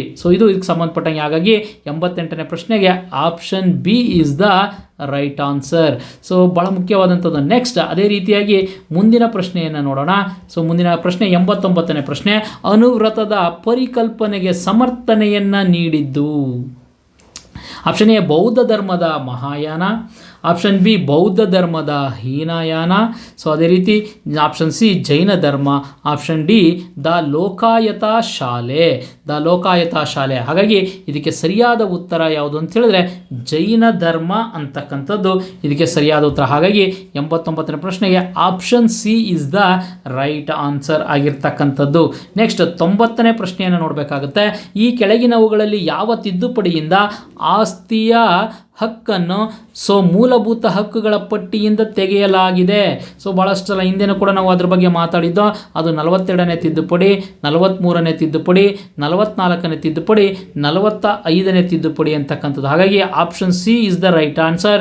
1976ರಲ್ಲಿ ಈ ಒಂದು 42ನೇ ತಿದ್ದುಪಡಿ 1978ರಲ್ಲಿ 44ನೇ ತಿದ್ದುಪಡಿಯನ್ನು ಜಾರಿಗೆ ತರೋದ್ರ ಮೂಲಕ ಆಸ್ತಿಯ ಹಕ್ಕನ್ನು ಮೂಲಭೂತ ಹಕ್ಕುಗಳಿಂದ ಈ ಪಟ್ಟಿಯಿಂದ ಅದನ್ನು ವಾಪಸ್ ತೆಗೆದಿರ್ತಕ್ಕಂಥದ್ದು. ಪ್ರಸ್ತುತ ಮೂಲಭೂತ ಹಕ್ಕುಗಳು 6 ಇರ್ತಕ್ಕಂಥದ್ದು ಮೂಲದಲ್ಲಿ ಹೇಳಿತ್ತು. ಮೂಲದಲ್ಲಿ 7ನೇದು ಹೇಳಿದ್ರಲ್ಲಿ ಆಸ್ತಿ ಹಕ್ಕನ್ನು ತೆಗೆದುಹಾಕಿ ಮೂಲಭೂತ ಹಕ್ಕುಗಳಿಂದ ಅದನ್ನು ಕಾನೂನಿನ ಹಕ್ಕಾಗಿ ಮಾಡಿರ್ತಕ್ಕಂಥದ್ದು ನಾವು ನೋಡ್ತೀವಿ. ಹಾಗಾಗಿ 90ನೇ ಪ್ರಶ್ನೆಗೆ 44 option C is the right answer. Next 91ನೇ ಪ್ರಶ್ನೆಯನ್ನು ನಾವು ನೋಡಬೇಕಾಗುತ್ತೆ. 91ನೇ ಪ್ರಶ್ನೆ ಮುಖ್ಯವಾದಂಥದ್ದು. ಈ ಕೆಳಗಿನವುಗಳಲ್ಲಿ ಸಂವಿಧಾನದ ಯಾವ ಕಲಾಮ ಅಥವಾ ಲೇಖನಗಳು ರಾಜ್ಯ ನೀತಿ ನಿರ್ದೇಶಕ ತತ್ವಗಳನ್ನು ವ್ಯವಹರಿಸುತ್ತದೆ? ಹಾಗಾಗಿ ಆಪ್ಷನ್ ಎ ಹೇಳುತ್ತೆ 26ರಿಂದ 41, ಆಪ್ಷನ್ ಬಿ ಹೇಳುತ್ತೆ 30ರಿಂದ 45, ಆಪ್ಷನ್ ಸಿ ಹೇಳುತ್ತೆ 36ರಿಂದ 51, ಆಪ್ಷನ್ ಡಿ ಹೇಳುತ್ತೆ 40ರಿಂದ 55 ಅಂತಕ್ಕಂಥದ್ದು. ಹಾಗಾಗಿ ಈ ಪ್ರಶ್ನೆಗೆ ಸರಿಯಾದ ಉತ್ತರ 36ರಿಂದ 51ನೇ ವಿಧಿಯವರೆಗೆ ರಾಜ್ಯ ನೀತಿ ನಿರ್ದೇಶಕ ತತ್ವಗಳನ್ನು ನಾವು ನೋಡ್ತೀವಿ. DPSPಯನ್ನು ನಾವು ನೋಡ್ತೀವಿ. ಹಾಗಾಗಿ option C is the right answer. Next 92ನೇ ಪ್ರಶ್ನೆ. 1929ರ ಲಾಹೋರ್ ಅಧಿವೇಶನದಲ್ಲಿ ಭಾರತೀಯ ಕಾಂಗ್ರೆಸ್ನ ಅಧ್ಯಕ್ಷರು ಯಾರಾಗಿದ್ದರು ಅಂತಕ್ಕಂಥ ನೋಡಬೇಕಾಗುತ್ತೆ. ಹಾಗಾಗಿ ಬಾಲಗಂಗಾಧರನಾಥ ತಿಲಕ್, ಗೋಪಾಲಕೃಷ್ಣ ಗೋಖಲೆ, ಅದೇ ರೀತಿ ಜವಾಹರ್ಲಾಲ್ ನೆಹರು, ಮೋತಿಲಾಲ್ ನೆಹರೂರವರು ಇರ್ತಕ್ಕಂಥದ್ದು. ಹಾಗಾಗಿ ಬಾಲಗಂಗಾಧರನಾಥ ತಿಲಕ್ ರವರನ್ನು ಹೊರತುಪಡಿಸಿದರೆ ಉಳಿದಂಥ 3 ಜನರು ಕಾಂಗ್ರೆಸ್ನ ಒಂದು ಭಾರತೀಯ ರಾಷ್ಟ್ರೀಯ ಕಾಂಗ್ರೆಸ್ನ ಅಧ್ಯಕ್ಷರಾಗಿರ್ತಾರೆ. ಹಾಗಾಗಿ ಸೊ ಒಂದು ಗೋಪಾಲಕೃಷ್ಣ ಗೋಖಲೆಯವರು 1905ರಲ್ಲಿ, ಸೊ ಇವರು ಜವಾಹರ್ಲಾಲ್ ನೆಹರು 1929ರಲ್ಲಿ, ಅದೇ ರೀತಿ ಮೋತಿಲಾಲ್ ನೆಹರು 1919 ಮತ್ತು 1928ರಲ್ಲಿ ಅಧ್ಯಕ್ಷರಾಗಿರ್ತಾರೆ. ಹಾಗಾಗಿ ಅವನು ಕೇಳಿದ್ದಾನೆ 1929ರ ಲಾಹೋರ್ ಅಧಿವೇಶನದ ಅಧ್ಯಕ್ಷತೆಯನ್ನು INCಯ ಅಧ್ಯಕ್ಷತೆಯನ್ನು ವಹಿಸಿದವರು ಯಾರು ಅಂತ ಕೇಳಿದ್ದಾನೆ. ಅದಕ್ಕೆ ಸರಿಯಾದ ಉತ್ತರ option C, so Jawaharlal Nehru. 92ನೇ ಪ್ರಶ್ನೆಗೆ ಸರಿಯಾದ ಉತ್ತರ ಆಪ್ಷನ್ ಸಿ ಆಗಿರ್ತಕ್ಕಂಥದ್ದು ನಾವು ನೋಡ್ತಾ ಹೋಗ್ತೀವಿ. ನೆಕ್ಸ್ಟ್ ಅದೇ ರೀತಿಯಾಗಿ ಮತ್ತೊಂದು ಪ್ರಶ್ನೆ, ಸೊ ಒಂದು 93ನೇ ಪ್ರಶ್ನೆ, ಕಾನೂನು ವಿಷಯಗಳಲ್ಲಿ ಭಾರತ ಸರ್ಕಾರಕ್ಕೆ ಸಲಹೆ ನೀಡುವವರು ಯಾರು ಅಂತ ಕೇಳಿದರೆ, ಸೊ ಕಾನೂನು ವಿಷಯಕ್ಕೆ ಸಂಬಂಧಪಟ್ಟಂತೆ ಸಲಹೆಯನ್ನು ನೀಡ್ತಕ್ಕಂಥವ್ರು ಯಾರು? ಮೊದಲನೇದಾಗಿ ಅಟಾರ್ನಿ ಜನರಲ್, ಸೊ ಎರಡನೇ ಆಪ್ಷನ್ ಸರ್ವೋಚ್ಚ ನ್ಯಾಯಾಲಯದ ಮುಖ್ಯ ನ್ಯಾಯಾಧೀಶ, ಆಪ್ಷನ್ ಸಿ ಕಾನೂನು ಆಯೋಗದ ಒಂದು ಅಧ್ಯಕ್ಷರು. ಇವುಗಳಲ್ಲಿ ಯಾವುದು ಅಲ್ಲ, ಯಾವಾಗಲೂ ತಿಳ್ಕೊಳ್ಳಿ, ಇವುಗಳಲ್ಲಿ ಯಾವುದು ಅಲ್ಲ ಆನ್ಸರ್ ಆಗೋದಕ್ಕೆ ಸಾಧ್ಯ ಇಲ್ಲ. ಉಳಿದಂಥ 3 ಅಲ್ಲಿ ನೋಡೋದಾದರೆ, ಸೊ ಅಟಾರ್ನಿ ಜನರಲ್ ಅಂತಕ್ಕಂಥವ್ರು option A is the right answer. Attorney general so ಒಂದು ಭಾರತ ಸರ್ಕಾರಕ್ಕೆ ಸಲಹೆಗಳನ್ನು ಕೊಡ್ತಕ್ಕಂಥದ್ದು ನೋಡ್ತೀವಿ. ಸೊ ಹಾಗಾಗಿ 93ನೇ ಪ್ರಶ್ನೆಗೆ ಸರಿಯಾದ ಉತ್ತರ ಆಪ್ಷನ್ ಎ. ನೆಕ್ಸ್ಟ್ ಚಿಕಾಗೋದಲ್ಲಿ ಸ್ವಾಮಿ ವಿವೇಕಾನಂದರು ಭಾಗವಹಿಸಿದ ವಿಶ್ವ ಸಂಸತ್ತಿನ ಅಧಿವೇಶನ ನಡೆದ ವರ್ಷ ಯಾವುದು? ಸೊ ಬಹಳಷ್ಟು ಜನರಿಗೆ ಇದು ಬಹಳ ಸುಲಭವಾದಂತಹ ಒಂದು ಪ್ರಶ್ನೆ. ಆಪ್ಷನ್ ಹೇಳುತ್ತೆ 1893, 1895 option B, option C 1897, option D 1899. ಹಾಗಾಗಿ ಸೊ 1893ರಲ್ಲಿ ಸೊ ಈ ಒಂದು ಸಮ್ಮೇಳನ ನಡೆಯುತ್ತೆ. ಈ ಸಮ್ಮೇಳನದಲ್ಲಿ ಸೊ ಅಮೆರಿಕದ ಚಿಕಾಗೋ ಅಂತಕ್ಕಂತಹ ಒಂದು ಸ್ಥಳದಲ್ಲಿ ನಡೀತಕ್ಕಂಥದ್ದು. ಈ ಸ್ಥಳದಲ್ಲಿ ನಮ್ಮ ಭಾರತದ ಹೆಮ್ಮೆಯ ಸಂತ ಸ್ವಾಮಿ ವಿವೇಕಾನಂದರು ಭಾಗವಹಿಸಿರ್ತಾರೆ. ಈ ಸಮ್ಮೇಳನ ನಡೆದಿರ್ತಕ್ಕಂಥದ್ದು ಸೊ 400 ವರ್ಷಗಳು ತುಂಬಿರುತ್ತೆ. ಅಮೆರಿಕವನ್ನು ಕಂಡಿಡಿದು ಆ 400 ವರ್ಷಗಳ ಸಂಭ್ರಮಕ್ಕಾಗಿ ಈ ಸ್ವಾಮಿ ವಿವೇಕಾನಂದ ಅಂದರೆ ಚಿಕಾಗೋದಲ್ಲಿ ವಿಶ್ವ ಧರ್ಮ ಸಮ್ಮೇಳನವನ್ನು ಏರ್ಪಡಿಸಿರ್ತಕ್ಕಂಥದ್ದು ನೋಡ್ತೀವಿ. ಹಾಗಾಗಿ 94ನೇ ಪ್ರಶ್ನೆಗೆ 1893 ಇದಕ್ಕೆ ಸರಿಯಾದಂಥ ಉತ್ತರ ಆಪ್ಷನ್ ಎ ಆಗಿರ್ತಕ್ಕಂಥದ್ದು. ನೆಕ್ಸ್ಟ್ ಮುಂದಿನದಾಗಿರ್ತಕ್ಕಂಥ 95ನೇ ಪ್ರಶ್ನೆಯನ್ನು ನೋಡೋಣ. 95ನೇ ಪ್ರಶ್ನೆ ಬಹಳ ಮುಖ್ಯವಾದಂಥದ್ದು, ಏಕೆಂದರೆ ಇದರಲ್ಲೂ ಕೂಡ ಯಾವಾಗ ರಾಜಾರಾಮ್ ಮೋಹನ್ ರಾಯರ ಬಗ್ಗೆ ಪ್ರತಿಯೊಂದು ಎಕ್ಸಾಮಲ್ಲಿ ಒಂದು ಪ್ರಶ್ನೆ ಇರ್ತದೆ. ಅದೇ ರೀತಿ ಇಲ್ಲೂ ಕೂಡ ಕೊಟ್ಟಿದ್ದಾನೆ. ಈ ಕೆಳಗಿನವುಗಳಲ್ಲಿ ರಾಜಾರಾಮ್ ಮೋಹನ್ ರಾಯರವರು ಸ್ಥಾಪನೆ ಮಾಡಿ ಸಂಪಾದಕರಾಗಿದ್ದ ಸಮಾಚಾರ ಪತ್ರಿಕೆ ಯಾವುದು ಅಂತ ಕೇಳ್ತಾರೆ. So the Bengal gazette option A, option B Meerut ul Akbar, option C Harijan, option D the Bharat Mihir ಅಂತಕ್ಕಂಥದ್ದು. ಸೊ ಈ ಬಹಳ ಮುಖ್ಯವಾಗಿ ಈ ದಿ ಬೆಂಗಾಲ್ ಗೆಜೆಟ್ ಸೊ ಭಾರತದ ದಿ ಕಲ್ಕತ್ತಾ ಗೆಜೆಟ್ ಅಂತಲೂ ಕೂಡ ಕರಿತೀವಿ, ಬೆಂಗಾಲ್ ಗೆಜೆಟ್ ಅಂತಲೂ ಕೂಡ ಕರಿತೀವಿ. ಇದು ಭಾರತದ ಮೊಟ್ಟ ಮೊದಲ ಒಂದು ಪತ್ರಿಕೆ. ಸೊ ಬಹಳ ಮುಖ್ಯವಾಗಿರ್ತಕ್ಕಂಥದ್ದು, ಹಾಗಾಗಿ ಅದು ಬರೋದಿಲ್ಲ. Next option B Meerut ul Akbar, ಇದು ಪರ್ಷಿಯನ್ ಭಾಷೆಯಲ್ಲಿ ಬರೆಯಲ್ಪಟ್ಟಂಥದ್ದು. ಸೊ ಇದನ್ನು ಹೊರಡಿಸಿರ್ತಕ್ಕಂಥ ಸಂಪಾದಕರು ಯಾರಾಗಿದ್ದರು ಅಂದರೆ ರಾಜಾರಾಮ್ ಮೋಹನ್ ರಾಯರವರು ಮೀರತ್ ಉಲ್ ಅಕ್ಬರ್ ಅಂತಕ್ಕಂಥದ್ದು. ಇನ್ನು ಹರಿಜನ ನಮಗೆಲ್ಲ ಗೊತ್ತಿರೋ ಹಾಗೆ ಗಾಂಧೀಜಿಯವರು ಅದರ ಒಂದು ಅಧ್ಯಕ್ಷ ಅಂದರೆ ಅದರ ಒಂದು ಹೊರಡಿಸಿರ್ತಕ್ಕಂಥದ್ದು ನಾವು ನೋಡ್ತೀವಿ. ಹಾಗಾಗಿ 95ನೇ ಪ್ರಶ್ನೆಗೆ ಸರಿಯಾದ ಉತ್ತರ ಸೊ ಮೀರತ್ ಉಲ್ ಅಕ್ಬರ್ ಅಂತಕ್ಕಂಥದ್ದು option B is the right answer. Next 96ನೇ ಪ್ರಶ್ನೆ, ಮೊದಲ ಬೌದ್ಧ ಧರ್ಮ ಸಭೆಯ ಅಥವಾ ಪರಿಷತ್ತಿನ ಅಧ್ಯಕ್ಷತೆಯನ್ನು ಯಾರು ವಹಿಸಿದ್ದರು ಅಂತ ಕೇಳ್ತಾರೆ. ಸೊ 483 ಸಾಮಾನ್ಯ ಶಕ ಪೂರ್ವ ಅಂದರೆ BC 483ರಲ್ಲಿ ಬುದ್ಧನ ಸತ್ತ ನಂತರ ಏರ್ಪಡಿಸಿದಂಥ ಮೊದಲ ಅಧಿವೇಶನ ಇದಾಗಿರುತ್ತೆ. ಅದರಲ್ಲಿ ಮಹಾಕಶ್ಯಪ ಅಂತಕ್ಕಂಥವನ ಅಧ್ಯಕ್ಷತೆಯನ್ನು ನಾವು ನೋಡ್ತಾ ಹೋಗ್ತೀವಿ. ಅಜಾತಶತ್ರು ಅಂತಕ್ಕಂಥವರು ಸೊ ಇದನ್ನು ಆಯೋಜನೆ ಮಾಡ್ತಕ್ಕಂಥದ್ದು. ಅದೇ ರೀತಿ ಅದಾದ 100 ವರ್ಷಗಳ ನಂತರ ಮತ್ತೊಂದು ಬೌದ್ಧ ಸಮ್ಮೇಳನವನ್ನು ಏರ್ಪಡಿಸಿರ್ತಕ್ಕಂಥದ್ದನ್ನು ನಾವು ನೋಡ್ತಾ ಹೋಗ್ತೀವಿ. ಸೊ ಇದರಲ್ಲಿ ಸಭಾ ಕಮಿ ಅಂತಕ್ಕಂಥವನು ಸೊ ಇವನು ಕೂಡ ಈ 2ನೇ ಸಮ್ಮೇಳನವನ್ನು ಅಧ್ಯಕ್ಷತೆಯನ್ನು ವಹಿಸಿರ್ತಾನೆ. 3ನೇ ಸಮ್ಮೇಳನ 250ರಲ್ಲಿ ಅಶೋಕನ ಕಾಲದಲ್ಲಿ BCಯಲ್ಲಿ ನಡೆದಂಥದ್ದು. ಸೊ ಈ ಒಂದು 3ನೇ ಸಮ್ಮೇಳನದ ಅಧ್ಯಕ್ಷತೆಯನ್ನು ಮೊಗ್ಗಲಿಪುತ್ರ ವಹಿಸಿರ್ತಾನೆ. ಅದೇ ರೀತಿ 102 ADಯಲ್ಲಿ 4ನೇ ಸಮ್ಮೇಳನ ನಡೆಯುತ್ತೆ. ಈ ಸಮ್ಮೇಳನ ಅಧ್ಯಕ್ಷತೆಯನ್ನು ವಸುಮಿತ್ರ ಅದರ ಉಪಾಧ್ಯಕ್ಷನ ಅಶ್ವಘೋಷ ವಹಿಸ್ಕೊಂಡಿರ್ತಕ್ಕಂಥ ನಾವು ನೋಡ್ತಾ ಹೋಗ್ತೀವಿ. ಹಾಗಾಗಿ ಈ ಒಂದು 96ನೇ ಪ್ರಶ್ನೆಗೆ ಸರಿಯಾದ ಉತ್ತರ ಆಪ್ಷನ್ ಎ ಆಗಿರ್ತಕ್ಕಂಥದ್ದು ನಾವು ನೋಡ್ತಾ ಹೋಗ್ತೀವಿ. Very very important. ನೆಕ್ಸ್ಟ್ ಮತ್ತೊಂದು ಪ್ರಶ್ನೆ 97ನೇ ಪ್ರಶ್ನೆ. ಸೊ ಒಂದು 97ನೇ ಪ್ರಶ್ನೆ ಹೇಳುತ್ತೆ, ಗುಪ್ತರ ಕಾಲದ ಸೊ ಅಧಿಕಾರ ಅಥವಾ ಅಧಿಕೃತ ಭಾಷೆ ಇವುಗಳಲ್ಲಿ ಯಾವುದು ಅಂತಕ್ಕಂಥದ್ದು ನೋಡ್ತೀವಿ. ಸೊ ಅದು ಪಾಳಿ ಭಾಷೆಯ, ಮಗದಿನ, ಪ್ರಾಕೃತನ ಅಥವಾ ಸಂಸ್ಕೃತ. ಸೊ ಹಾಗಾಗಿ ಸಂಸ್ಕೃತ ಭಾಷೆಯಲ್ಲಿ ಅತ್ಯಂತ ಉತ್ಕೃಷ್ಟವಾದಂತಹ ಗ್ರಂಥಗಳು ಗುಪ್ತರ ಕಾಲದಲ್ಲಿ ರಚನೆ ಆಗುತ್ತೆ. ಹಾಗಾಗಿ ಸಂಸ್ಕೃತ ಭಾಷೆ ಅವರ ಆಡಳಿತ ಭಾಷೆ ಆಗಿರುತ್ತೆ. ಸೊ ಅಧಿಕೃತವಾದಂತಹ ಭಾಷೆ, ಅಫಿಷಿಯಲ್ ಲ್ಯಾಂಗ್ವೇಜ್ ಆಗಿರ್ತಕ್ಕಂಥದ್ದು ನೋಡ್ತೀವಿ. ಹಾಗಾಗಿ 97ನೇ ಪ್ರಶ್ನೆಗೆ ಸರಿಯಾದ ಉತ್ತರ ಸೊ ಏನಂದರೆ ಆಪ್ಷನ್ ಡಿ ಆಗಿರ್ತಕ್ಕಂಥದ್ದು ನಾವು ನೋಡ್ತಾ ಹೋಗ್ತೀವಿ. ನೆಕ್ಸ್ಟ್ 98ನೇ ಪ್ರಶ್ನೆ ನೋಡೋಣ. ಮೊಡೆರಾದ ಸೂರ್ಯ ದೇವಾಲಯ ಯಾವ ರಾಜ್ಯದಲ್ಲಿ ಕಂಡುಬರುತ್ತದೆ? ಸೊ ಇಂಪಾರ್ಟೆಂಟ್ 98ನೇ ಪ್ರಶ್ನೆ. ಸೊ ಅದಕ್ಕೆ ಬಿಹಾರ, ಗುಜರಾತ್, ಒಡಿಸ್ಸಾ ಮತ್ತು ಸೊ ಪಶ್ಚಿಮ ಬಂಗಾಳ. ಸೊ ಭಾಳ ಮುಖ್ಯವಾಗಿರ್ತಕ್ಕಂಥದ್ದು ಮೊಡೆರಾ ಅಂತಕ್ಕಂತಹ ಒಂದು ಸೂರ್ಯ ದೇವಾಲಯ ಕಂಡುಬರ್ತಕ್ಕಂಥದ್ದು ಆಪ್ಷನ್ ಬಿ ಗುಜರಾತ್ನಲ್ಲಿ ಕಂಡುಬರ್ತಕ್ಕಂಥದ್ದನ್ನು ನಾವು ನೋಡ್ತಾ ಹೋಗ್ತೀವಿ. ಸೊ ಒಡಿಸ್ಸಾದ ಬಿಹಾರದ ಗಯಾ ಅಂತಕ್ಕಂಥ ಸ್ಥಳದಲ್ಲೂ ಕೂಡ ಸೂರ್ಯ ದೇವಾಲಯ ಕಂಡುಬರ್ತಕ್ಕಂಥದ್ದು ನಾವು ನೋಡ್ತೀವಿ. ಸೊ ಇಂಪಾರ್ಟೆಂಟ್ ಆಗಿರ್ತಕ್ಕಂಥದ್ದು. ಸೊ ಇದು 98ನೇ ಪ್ರಶ್ನೆಗೆ ಸರಿಯಾದ ಉತ್ತರ ಆಪ್ಷನ್ ಬಿ ಆಗಿರ್ತಕ್ಕಂಥದ್ದು ನಾವು ನೋಡ್ತೀವಿ. ನೆಕ್ಸ್ಟ್ 99ನೇ ಪ್ರಶ್ನೆ. ಸೊ ಭಾಳ ಮುಖ್ಯವಾದಂಥದ್ದು. ಇದು ಕೂಡ ಒಬ್ಬ ವ್ಯಕ್ತಿಯ ಬಗ್ಗೆ ತಿಳಿಸ್ತಕ್ಕಂಥದ್ದು. ವಿಜಯನಗರ ಸಾಮ್ರಾಜ್ಯದ ರಾಜ ಕೃಷ್ಣದೇವರಾಯ ಆಡಳಿತ ನಡೆಸಿದ ಸಮಯ. ಸೊ ನೀವೆಲ್ಲ ಗೆಸ್ ಮಾಡ್ತಾ ಇದ್ದೀರಿ ಅಂತ ಅಂದ್ಕೊಳ್ತೀನಿ ಸ್ನೇಹಿತರೆ. ಸೊ ಈ ಆಪ್ಷನ್ ಹೇಳುತ್ತೆ 1485ರಿಂದ 1502 AD. ಆಪ್ಷನ್ ಬಿ 1509ರಿಂದ 1529 AD. ಅದೇ ರೀತಿ ಆಪ್ಷನ್ ಸಿ 1533ರಿಂದ 1545 AD. ಆಪ್ಷನ್ ಡಿ 1550ರಿಂದ 1565 ಅಂತಕ್ಕಂಥದ್ದು. ಸೊ ಹಾಗಾಗಿ ವಿಜಯನಗರ ಸಾಮ್ರಾಜ್ಯದ ಶ್ರೇಷ್ಠ ದೊರೆಯಾಗಿರ್ತಕ್ಕಂತಹ ಕೃಷ್ಣದೇವರಾಯ ಅಂತಕ್ಕಂಥವ್ರು 1509ರಿಂದ 1529 ADಯ ನಡುವೆ ಸೊ ಆಡಳಿತವನ್ನು ಮಾಡ್ತಾನೆ. ಹಾಗಾಗಿ option B is the right answer. 99ನೇ ಪ್ರಶ್ನೆಗೆ ಸರಿಯಾದ ಉತ್ತರ ಬಿ ಆಗಿರ್ತಕ್ಕಂಥದ್ದನ್ನು ನಾವು ನೋಡ್ತಾ ಹೋಗ್ತೀವಿ. ನೆಕ್ಸ್ಟ್ ಅದಾದ ನಂತರ ಈ ಒಂದು ಪ್ರಶ್ನೆ ಪತ್ರಿಕೆಯ ಕೊನೆಯದಾದಂತಹ ಒಂದು ಪ್ರಶ್ನೆ. ಸೊ ಭಾಳ ಸುಲಭವಾದಂತಹ ಪ್ರಶ್ನೆ. ಮೃಚ್ಛಕಟಿಕ ಅಂತ ಕರಿತೀವಿ. ಸೊ ಈ ಮೃಚ್ಛಕಟಿಕವನ್ನು ಬರೆದವರು ಯಾರು ಅಂತ ಕೇಳಿದರೆ, ಹಿಂದೆ ಕೇಳಿದ ಸ್ನೇಹಿತರೆ, ಇದನ್ನು ಮಣ್ಣಿನ ಬಂಡಿ ಅಂತಲೂ ಕೂಡ ಕರೀತಾರೆ ಮೃಚ್ಛಕಟಿಕವನ್ನು. ಹಾಗಾಗಿ ಅದನ್ನು ಬರೆದವರು ಯಾರು? ವಿಕ್ರಮಾದಿತ್ಯ.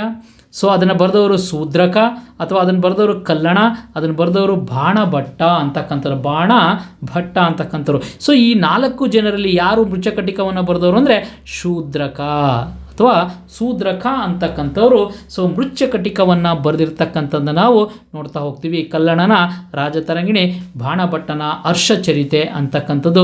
ವಿಕ್ರಮಾದಿತ್ಯನ ಆಸ್ಥಾನದಲ್ಲಿ ಸೊ 9 ಜನ ಕವಿಗಳಿಗೆ ಅವನು ಆಶ್ರಯವನ್ನು ಕೊಟ್ಟಿದ್ದ ಅಂತಕ್ಕಂಥದ್ದು. ಸೊ ಇದು ಈ ಒಂದು ವಿಡಿಯೋ ಇವತ್ತಿನ CRDR 2023 ಸೊ ಭಾನುವಾರ ಅಂದರೆ ಇವತ್ತಿನ ದಿನ ನಡೆದಂತಹ ಒಂದು ಪ್ರಶ್ನೆ ಪತ್ರಿಕೆಗಳಿಗೆ ಸಂಬಂಧಪಟ್ಟಂಥ ಕೀ ಆನ್ಸರ್ ಆಗಿರ್ತಕ್ಕಂಥದ್ದು. ಸೊ ಈ ವಿಡಿಯೋ ನಿಮ್ಗೆಲ್ಲರಿಗೂ ಇಷ್ಟ ಆಗುತ್ತೆ.